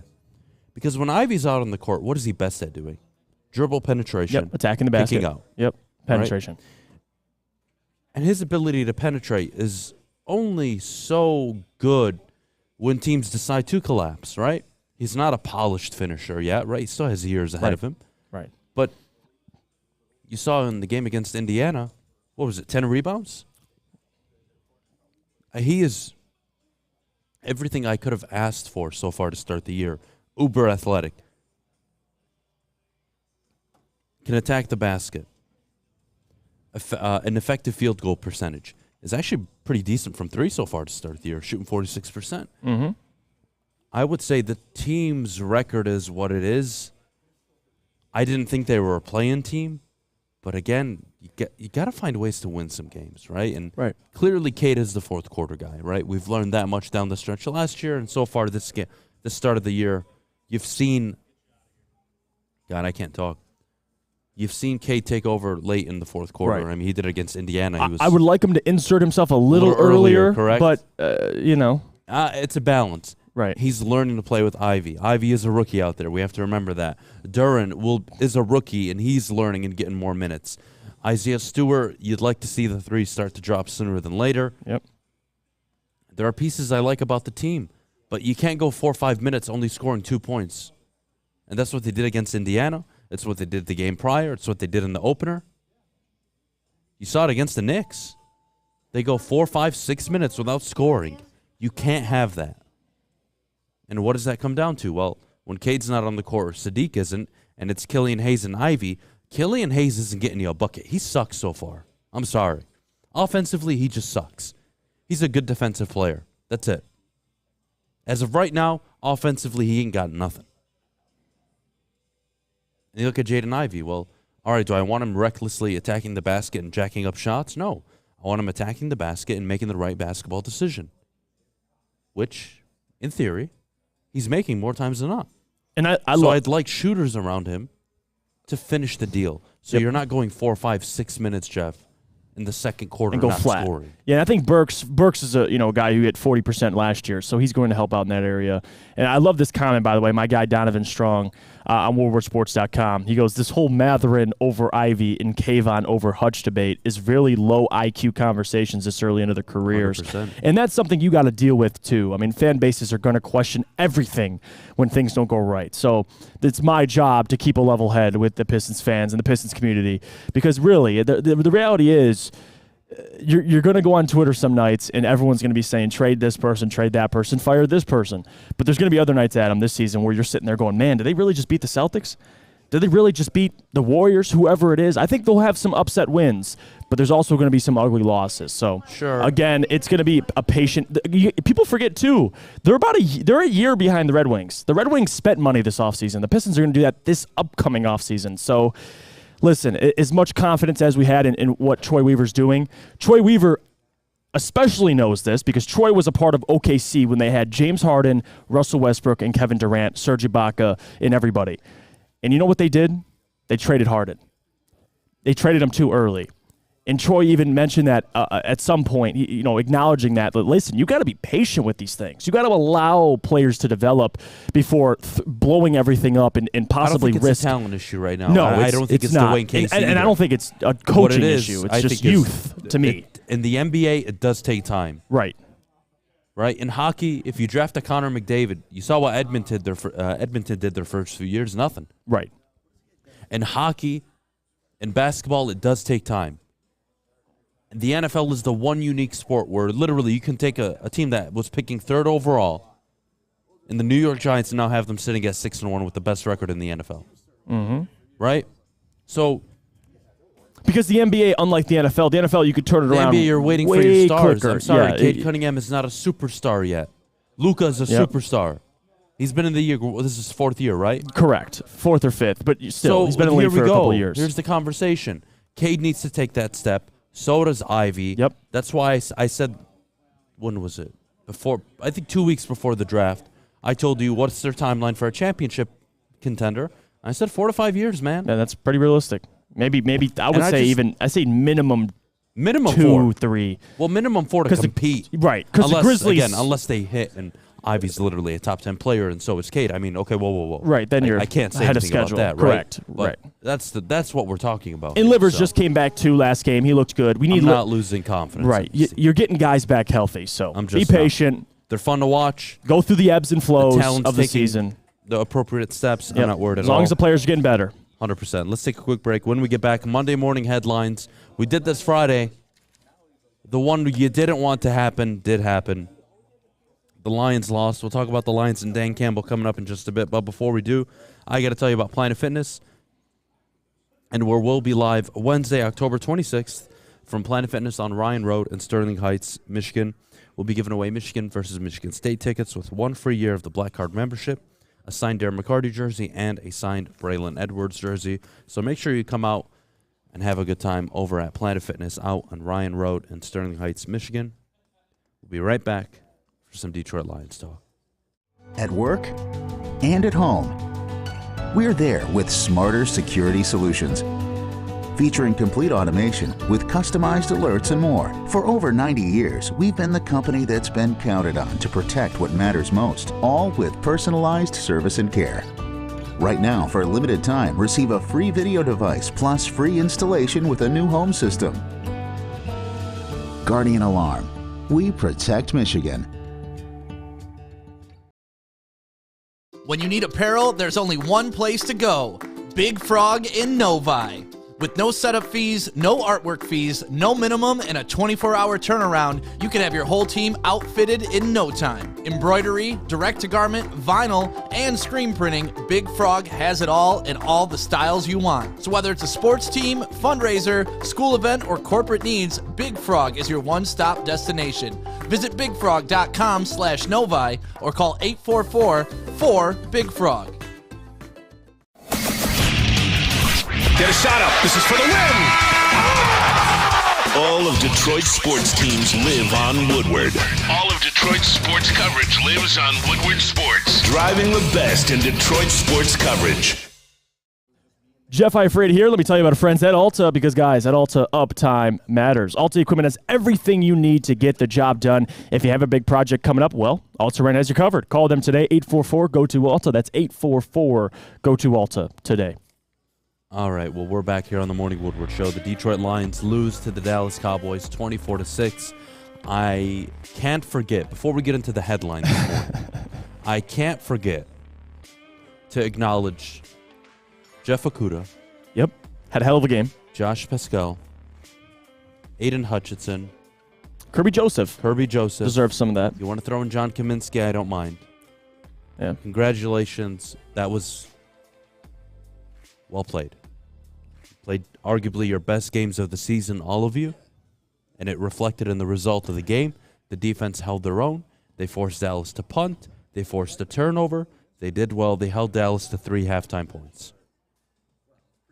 Having said that. They had 10 in the fourth quarter, too.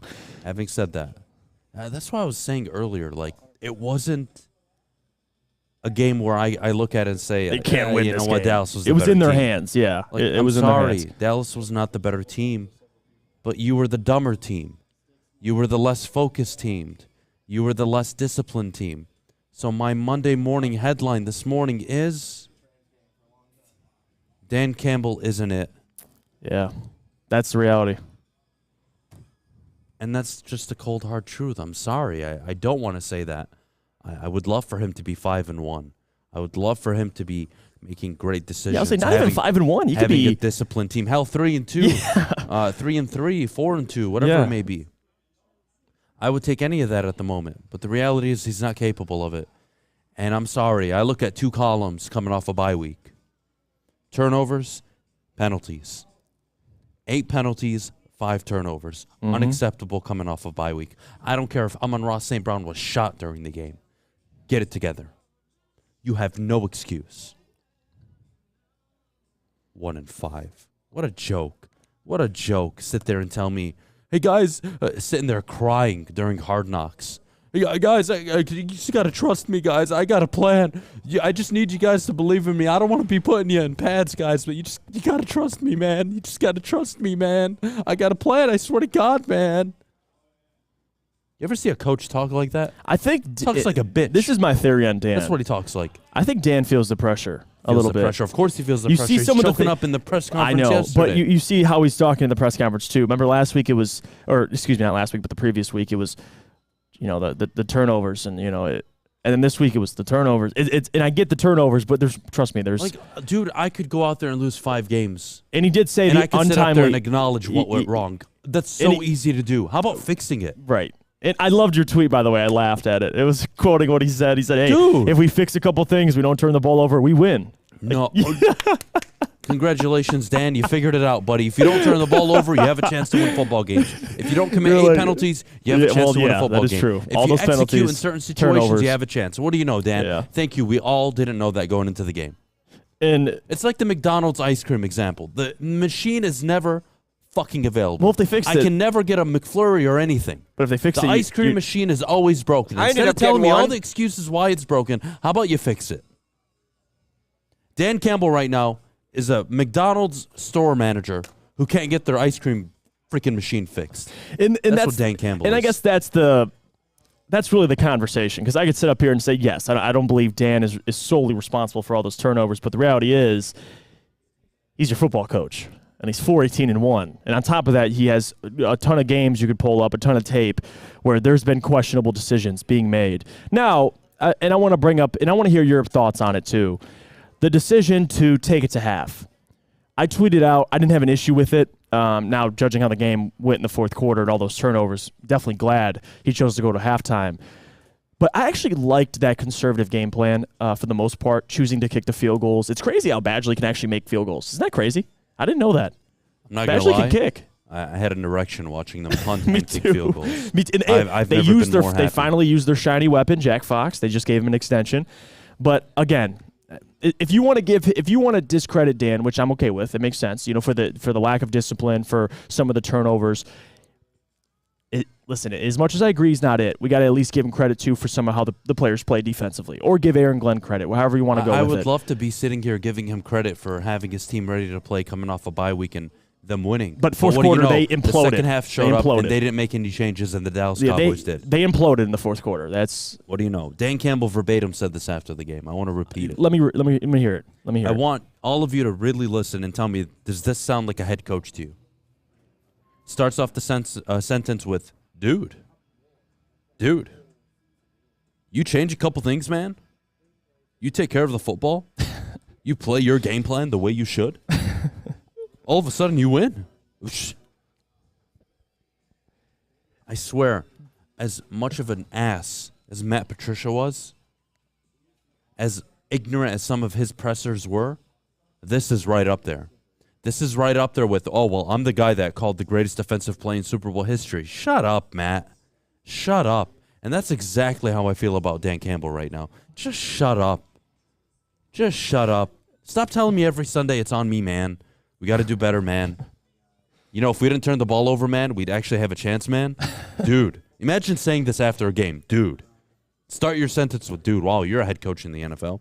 Dude, you change a couple things, man. You take care of the football. You play your game plan the way you should. All of a sudden, you win. Congratulations, Dan. You won the golden ticket. Wow, you figured out life. You figured out how to win football games. Congratulations, bud. Wow. Only took you 23 games. Yeah, no, my biggest issue, and I want to hear your thoughts on it, my biggest issue with Dan is the decision-making. It is, but on top of that, this team has yet to play a complete game.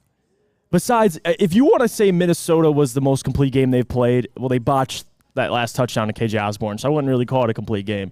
But that was it. And then the first half against Washington, you can bring that up. That's completely fine. You win the half 22-0. Both sides of the ball showed up. But since then, they have not played together. They have not been conjoined at the hip, the offense and defense, and that's an issue. I think that goes back to coaching. So whether you want to point the finger or not, which I wouldn't say Dan's responsible for those 5 turnovers. I'm not doing that. But he's also responsible for the team not playing collectively. Like, that's coaching, whether it's Dan, Ben, or Aaron Glenn. You can't excuse that. The team defensively shows up one week, offense can't score a touchdown. The offense puts up 40, the defense can't force a punt. It's like, what are we getting from a week-to-week basis? That's my biggest question. I read a stat the Lions went back-to-back weeks without scoring a touchdown. It hasn't happened since the 70s. That's encouraging. It's good. It's very encouraging. No, the Lions are great at setting new records, right? Through 23 games, he has 4 wins. You know what rookie coach has 4 wins this year? I can Mike name McDaniel. Yeah, I can name. Well, Brian Dable has 6. The Mike McDaniel one, I will not accept because it's very different. It's very different. Why Matt Rule needed more time? Why'd they fire Matt Rule? He was only in year 3. Yeah, he never got a quarterback. He never got a quarterback. Yeah. Never had offensive weapons outside of McCaffrey. Moore was inconsistent. Why'd they fire Matt Rule? That's not fair. And then they win. They beat the Bucs without him. Without their starting quarterback. Why'd they fire Matt Rule? He deserved time. He signed a 7-year contract. Right, because Dan Campbell signed a 6-year contract. Which was... The only reason that scrub, that bum of a head coach, is going to be here next year is because Sheila handpicked him. That's her guy, and she doesn't want to admit that she was wrong. It's that simple. And I'll tell you guys from now, because I don't want to do this every single day. I really don't. I'm already sick enough right now. Next year, when he gets fired and he sucks balls and your team is wasting another year of your life and my life and everybody else's life, when they fire him, don't sit here and say, oh, well, you know what, Adam, you're right. It was time. Now it was time. Last year they couldn't have fired him, but, this year it's okay. Shut the hell up, all of you. Kiss my ass. Go to hell, all of you. Every single one of you. Get bent over, and you know how to handle the rest. Leave me alone. So done with this head coach. So done with Sheila. I'm done. Chris Spielman, Adam, he's in the front office. Rod Wood, he's up there. Oh, God, don't bring Rod Wood Wood in. So confident. Well, Dan Campbell, who literally would not have an NFL job as a coordinator or anything outside of maybe the tight ends coach or an assistant clipboard holder. That's what Dan Campbell would be doing right now if the Lions didn't hire him. Nobody and their mother, no, not even the dumbest franchises in the NFL would have even interviewed Dan Campbell. You know what the Lions did? They got cold called by him. He called on a 1-800 number. Sheila answered, hello? Hey, Sheila, this is Dan Campbell, man. Let me tell you, I just love this job. I love the franchise. I love the work you're doing. Look, I used to play for that team, man, and I want to be the guy that can lead them back, man. And she's like, oh my God, Dan Campbell just called me. He's our head coach, guys. He's our head coach. What a joke, franchise. You know what's funny too? They interviewed Arthur Smith. I'm curious. They interviewed Robert Saleh too. They did. I'm curious to see, or at least know, what the difference was. Was it Dan? Dan Campbell made them feel good. That's what it was. I'm telling you. I knew where I was going with that. Dan Campbell just makes you feel good. Makes you feel good. Arthur Smith's probably a little more timid, and then you have Dan. All right, that's what we're gonna do. Sheila Ford and everybody, they're all the same. There's a plan. Martha, Sheila, William. It doesn't matter who they are. They're all the same. They suck. The fact that you can cold call and get a head coaching job in the NFL, shame on you. It's underreported. It's not talked about enough. F off. Go to hell, every single one of you. What a joke. What an absolute joke. When we get back, we'll wrap up the lines for today. We'll get to mailbag. So everybody watching over at woodwardsports.com and in the Woodward Sports chat, make sure you start dropping your questions around 9:49, 9:50. We'll get to mailbag and we'll answer all of your questions in the Woodward Sports chat. But before we go, Jeff, our good friends over at Big Frog. Let me tell you about our friends at Big Frog because, guys, you can get a free Woodward Sports t-shirt. That's right, a free Woodward Sports t-shirt all month long at Big Frog in Novi. Just stop in, tell them we sent you. They will print one out for you on the spot. So go to Big Frog in Novi today, get your free t-shirt, or you can visit them online at bigfrog.com/Novi. The biggest rivalry in the state is almost here. That means one thing, the biggest tailgate party in the state. Join Woodward Sports for our tailgate takeover before the U of M versus State game on October 29th. Will Harbaugh and the boys pull out the win? Or is Tuck still coming? We will find out at the Big House. Michigan legend Braylon Edwards will be handing out food, prizes, and much more. So no matter what team you root for, come party with the network that does it best. The Woodward Sports Network. The tailgate takeover, powered by Custom Health Centers, Syntron, and Planet Fitness. Woodward Sports, you see the name! For a limited time only, all new burgers and loaded fries at Big Boy. It's not a Slim Jim, it's the Big Jim. The chili cheese is such a tease. Guess what else is new? The bacon blue. How about upgrading those fries? Chili cheese fries, baked potato fries, nacho fries, what will it be? Satisfy those taste buds at Big Boy. You have an opinion? Make sure it's seen and heard. Corner, jumper, tweet us, hop on the YouTube chat, slide in the DMS at Woodward Sports on all social media. All right, man, if you want to win front row tickets to see the Detroit football team, we'll call them that, host the Green Bay football team, we'll call them that as well. Submit a video using hashtag Woodward Front Row on Instagram, Twitter, and TikTok for your chance to win front row seats. We'll be giving away 3 pairs. We'll select 3 winners by November 4th. Send us your best Dan Campbell impersonation, and we'll go from there. 3 lucky winners will get a pair of tickets. Can't wait. It's going to be fun. Speaking of things that aren't fun, watching the Detroit Lions play football is not fun right now. No, it's not. It's not fun at all. They suck. It's actually the opposite of what we Campbell even thought. Sucks. And we didn't think this team was going to be world beaters. I'm tired of people making excuses. Right. I'm tired of hearing how many wins this guy had or this guy had or this, and that. Every week watching underdogs win, it's... Every week there's a reason why the Lions couldn't win. Right. Every week. There's always a new reason. Ben Johnson, rightfully so, sucked. And the reality is, the Lions suck, their ownership sucks, their head coach sucks. And the only way you're going to be able to convince a young, innovative, offensive-minded coach to walk in here and hopefully you find a diamond in the rough is by drafting a franchise quarterback, cutting Jared Goff, having cap space available, and going out and finding your Brian Dable, your Robert Saleh, your Sean McVay, or your Kyle Shanahan. That's the only way to go about it. No, you're not. You're probably not going to attract a Sean Payton, but I bet you would if you gave him full control maybe. But even then, I wouldn't even do it. So what is your point this morning, Detroit? What is it? Dan Campbell did not cost you the game on Sunday. It is not his singular fault. But when I close my eyes and I just forget I watched the game completely, and I forget it's the Detroit Lions, and I try to be objective, if I told you that any NFL team coming off of bye week had 5 turnovers and 8 penalties, you would look at me and say, oh, Adam, poor coaching. But because it's Dan Campbell and you want to coddle his balls, right, and you want to make him feel good and you don't want to upset him and you don't want to upset Sheila, I get it. You'll find any reason to justify them losing. And you'll do it when they finish 3-14, and you'll do it next year when they start 0-7. That's just the reality. You suck. Ownership sucks. Your head coach sucks. It's not fun to talk about. There's nothing fun about doing stuff like this. There's nothing fun about me saying what I'm saying. It's not fun at all. I didn't want them to be 1-5. I would love for them to be 5-1.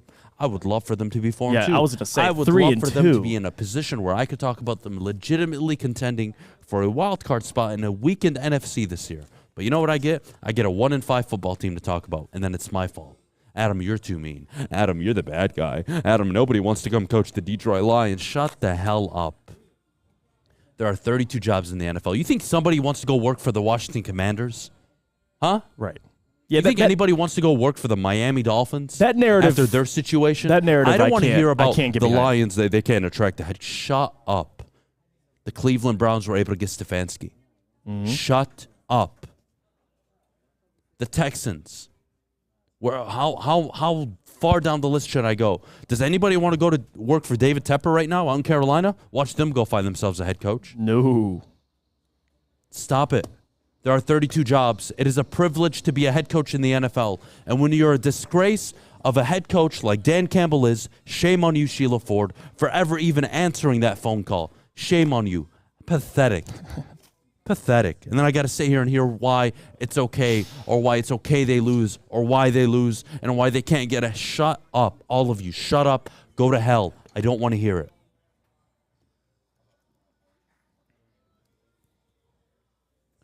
Sorry, Jeff. No. Listen, the ineptitude of this organization, it's deep-rooted. Doesn't mean it can't happen, though. That's what I hate. People, want to pull the Bobby Lane curse and all that. It's like, guys, it can happen. You just don't have the right people in place right now. With Dan Campbell, I want to say I'm pretty much out already. You said we'd wait till Thanksgiving. At least you would. For me personally, my biggest concern is what happens when this team is talented. That's my issue. Like, can you trust Dan Campbell when your talent or your roster is filled with talent and you have big expectations? I wouldn't trust Dan Campbell coaching he hasn't shown me that. 5th grade or 7th grade, whatever the hell, middle school team. So, would you trust this team if they're poised to go out and win the division? It's like I can't even trust them now to win 6 games. Just win 6. And he still could do that, but it's very unlikely. The NFL is set up for bad teams to win 4, 5, 6 games every year. So if you're a competent coach, you can overachieve. You don't have a competent coach. You have a guy that's in over his head. You have a guy that spends more time talking about how everybody needs to feel better and, where everything's going to happen. If we did this, if we did that, shut up and deliver the results. If I would have invested in Facebook before anybody knew about it, I'd be a billionaire. What the hell does that mean? Right. And I'm going to use this example one more time for any of you that are a little slow in the chat. Just to help you out this morning, if Netflix hires a new CEO and within 6 months revenue is down 23%, are they looking at the head of marketing, the head of sales? Are they looking at the janitor, the salesman, the marketing person? Or are they looking at the CEO and saying, what the hell are you doing? What kind of operation are you running?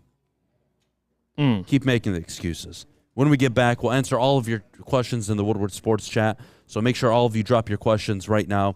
Jeff and I will get to them in just a bit. But before we go, Jeff, tell everybody at home about our good friends over at the Sports Marketing Agency. Let me tell you about our friends at SMA, because, listen, if you watch the same performance I watched last night, you're going to need to call the people at SMA. The Sports Marketing Agency helps us spread awareness and mental health about substance abuse. Their new podcast called This is the S Word will help fight the stigma about seeking help. If you or someone you know is struggling, tell them or yourself to head to thesportsma.com.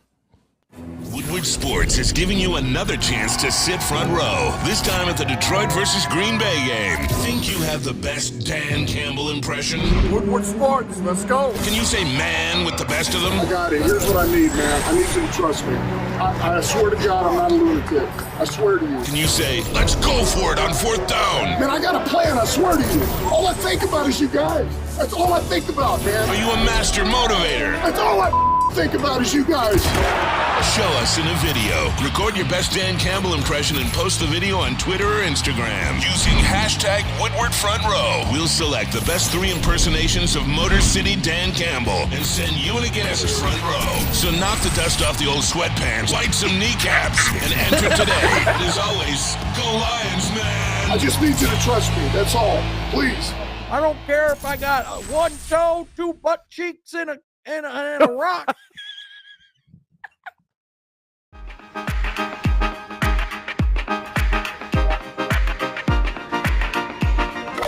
Wednesday, all 3 shows will be live from Planet Fitness in Madison Heights on 18 and Ryan. Come check it out. You can get Lions tickets, Michigan tickets, also maybe a signed jersey by Darren McCarty, or even the man himself, Braylon Edwards' #1 Michigan jersey. Come out, have fun. Member Appreciation Week. We're going to have a great time. Be there or be square. Follow us everywhere. Just search Woodward Sports on YouTube, Facebook, Twitter, Twitch, IG, and more. If you want to talk about someone you could take down in Fulling Warehouse, it's Jared Goff from yesterday's performance. But it's not just Jared Goff. You could bring 9, 10 other individuals. You can check it out all at Fulling Warehouse. We go over there with company events. We bring all the people from Woodward Sports, and we have a blast. So you can too. You go solo, or you have a party of friends, whatever it is. You can get it scheduled at Fulling Warehouse. Go have a blast. Or you can visit fullingwarehouse.com for more information. All right, we're back here on the Morning Woodward Show. You guys are definitely getting in all your questions. Jeff, let's start answering. We'll start with the first one. Should the Lions consider Brian Flores? No, they shouldn't. Brian Flores, for me, not my cup of tea, not who I'd want to bring in. If you guys are asking me right now with what I have in front of me, I'm doing one of 2 things. If the Lions get to 1-8 and lose to Buffalo, I'm firing Dan. I'm promoting Ben. He gets the rest of the season to show me something.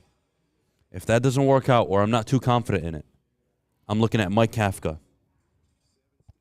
OC for the Giants. That's who I'm looking at. That would be the first person that would come to my head. The second person that would come to my head, I would consider Byron Leftwich. See the trend here? Offensive-minded coaches, coordinators. That's where I'd look. I just think right now, way too early for me to give I would even definitive. dare I say, the OC for the Bills, who was the quarterback coach last year, Dorsey. Yep. He's a young offensive mind. So again, that's where the league's going, and all these guys are going to get hired while you keep Dan Campbell. Right. And then you're all going to say, "Oh, why does it always happen to us? We never have any luck hiring coaches." Because you keep on to bad ones for too long. Let's see. Let's see what else we have here. Adam, you laughed at people who thought Jeff Okudah was a bright spot last week. According to his PFF rating, have you changed your mind? Jeff Okudah is changing my mind. Yes, well, I'm not. Look, I'm not going to sit here and be stubborn. He is very good in the open field so far at tackling. Yeah, he made some and plays again, behind the line it's never a good thing when your corner leads the team in tackles, but still, he played really well. You're right. Beyond that, though, is he a shutdown corner, though? I don't think I'd go that far. He's been inconsistent, which is a theme this year with Jeff. Pass cover corner. Yeah. Very good at stopping the run. Right. He's a very good run support corner. It was a homecoming for him. He played really well. I'm still not sold on him. I will say, though, he's played a lot better. He arguably had his best game on Sunday. Yep. I'll give him credit. Don't get me wrong. But I'm not sold on this guy being some amazing corner, top 5 corner, top 7 corner in the NFL. I haven't seen it yet. What do we got on here? See what here? else we have here. Why not Deuce Staley, or why Deuce Staley? Excuse me. What has he done that's as bad as a hire as DC? I'm not understanding that one. Maybe I'm misinterpreting it. Let's see. What other questions do we have in the chat? I say fire Dan, sign Goff to a 10-year, $300 million extension. It's the Lions thing to do. Make him coach. Stop it, Jeff. This year, Adam has jinxed my teams / my guys. With him saying Michigan is going to kill State this weekend, does that mean State wins? If that's the case, keep rooting for Michigan, Adam. I think Michigan win 51-13. I think it'll be or close. 51-17 or 51-21. I think it'll be closer than the spread. I think the spread's like minus 18.5, whatever it is. Something like that. I think Michigan State, they always find a way to keep it close. I think Michigan still wins, but I wouldn't be surprised. I like this comment, too. Would you trade T.J. Hawkinson for added picks, yay or nay? What am I getting for him? A 5th rounder? Nobody wants him. Right. He's got an that's awful the flip contract. side of it. What are you getting for him? He's got an awful contract. Stop it. You're not getting anything for him. What do you know? 4 catches yesterday. Diddly squat. Nothing again. What do you know? Eric Ebron. He has one good game. You're all ready to write him off as the next to Travis Kelce. He's not Eric Ebron, Adam. He's Eric Ebron. Hey, my guy Michael Gentry asked, Mailbag Adam, who's the best quarterback at WSN? Me. I was going to say, you're talking to the guy. Yeah, it's like not even close, actually. It's not even close. Sorry. This guy puts it on a string, dude. Lions needed you on Sunday. I think Armani would probably give me a good run. No, Armani's got an arm. Armani's got an arm. I can doesn't confirm. mean anything. Armani and Edwards would be there. Yeah, and Stick's 6'4", so there you go. Somebody asked, do you get rid of DeAndre Swift? Yeah, you consider it. After this year, I think let me explain this. I think this year you draft a running back. You have to. Every other year, you should be drafting a running back. Yep. It's how the NFL works. Take one in the 2nd or 3rd round. Third round pick. Go out and get a running back. Yep. DeAndre Swift I'm completely sucks. cool. Maybe the 3rd round, because 2nd round you go defense, but never available. Dynamic when he's on the field, but he's never available. Like I said, he leads the NFL in yards per carry. He's just not on the field. Not on the field. Is St. Brown injury prone now? No, he's not. He's not injury prone. I don't want to go that route. That concussion was kind of a freak incident. But, yeah, you'd like him to be on the field, no question. He's one of the most important players, if not the most important player, especially in that wide receiver core. So, needs to be healthy. Bro, they are saying, considering trading Hawkinson and Swift, no wonder we're never good. Well, those products haven't been as advertised. George, do me a favor. Come out to Feldman Chevrolet and kiss my ass. All right, George? How about come out to Feldman Chevrolet and George, you don't have to do that. And come and kiss my ass, George. George, DeAndre Swift is never healthy. He's really good on the sideline. Wow. Way to be, George. T.J. Hawkinson, 4 catches, 24 yards yesterday? Yeah. Kiss my ass, George. Kiss my ass. You and every single other Detroit Lions fan that thinks the way you do. Mailbag, is Dan Campbell a WWE character? He might be. That's his next career gig. He'll be in the WWE. He'll be sitting up there. They'll call him the man. He's the man. That'll be Dan Campbell. He'll be in the WWE after. Honolulu Blue Sparty asks, when will Bagley and Nerlens Noel be ready, Jeff? I think Nerlens is currently ready, but again, with how Duren's playing, Bagley a few more weeks. Yeah, Bagley's a few more weeks. Burks is coming back off that. There's no rush on Bagley, is there? Not really. I mean, you want the guy to be 100% healthy. It's not like they're playing for the playoffs this year, so he'll be fine. Let's see. What do we got here? All right, let's see. One more question before we go. Actually, we can get to a few more questions. Jesse Adams, I love this one. Jeff, let's be honest. Sugar got lucky with that split decision. Don't you agree? I'm going to be honest, Jesse. I didn't watch, but I heard he was robbed by Jan. Is that true? Jan should have won that. Jan was robbed, yes, excuse me? He was robbed, absolutely. I love Sean. I was yelling the fact that he won, but I'm with you, Jesse. Didn't really deserve to win. Islam, though. What'd I tell you, Jesse? What'd I tell you? Hey, look, we have a New York Giant, or Jet fan, excuse me, a New York Jet fan in the comment section. Abe. Abe's in the chat. Abe, congratulations on your 5-2 football team. I'm really glad that we let a guy from Dearborn, Michigan slip out and go to New York and have success elsewhere. It's really on the nice. side of the I don't. Adam, do we take Will Anderson or a a quarterback this draft? I think you go quarterback. At this point, I'm as sorry. much as I'm You willing go to acknowledge, Jared Goff clearly is a mid-level, below-average quarterback at best. He's not playing well the last few weeks. And then you take a DN Everything with that. needs to be right for him to play well. I don't like those kind of quarterbacks. And then you give take me a quarterback that can be my franchise guy. Yep. That's what I'm looking for. I would say take a defensive end with that second pick, that Rams pick. All right, let's see what else we have. What position do you go after in the draft with the first pick? Let's see. You're picking probably mid-teens. I would say you're going to want to go linebacker if available. I'm going either edge rusher or linebacker. Or another edge rusher. Those you are can the never two have things. too many of them, man. Those are the two positions. And I want to get Aidan's snap count from 95% down 85. to 75, 80%. Yeah, I'm with you. Paschal being back helps a ton. Cominsky being back helps a ton. He was more effective on Sunday, so if there's one thing you can be happy about is Aidan Hutchinson looking really damn good. But that's it for us. Thank you to Feldman Chevrolet out in Novi for having us out today. I'm going to go die. I don't feel good at all. Jeff, Well done today. Not a shocker. Thank you to Love you, everybody who buddy. tuned in. We appreciate it as always. Everybody in the WoodwardSports.com chat. Hey, everybody who It's said I always was making appreciated. excuses, you can kiss my ass. Hey.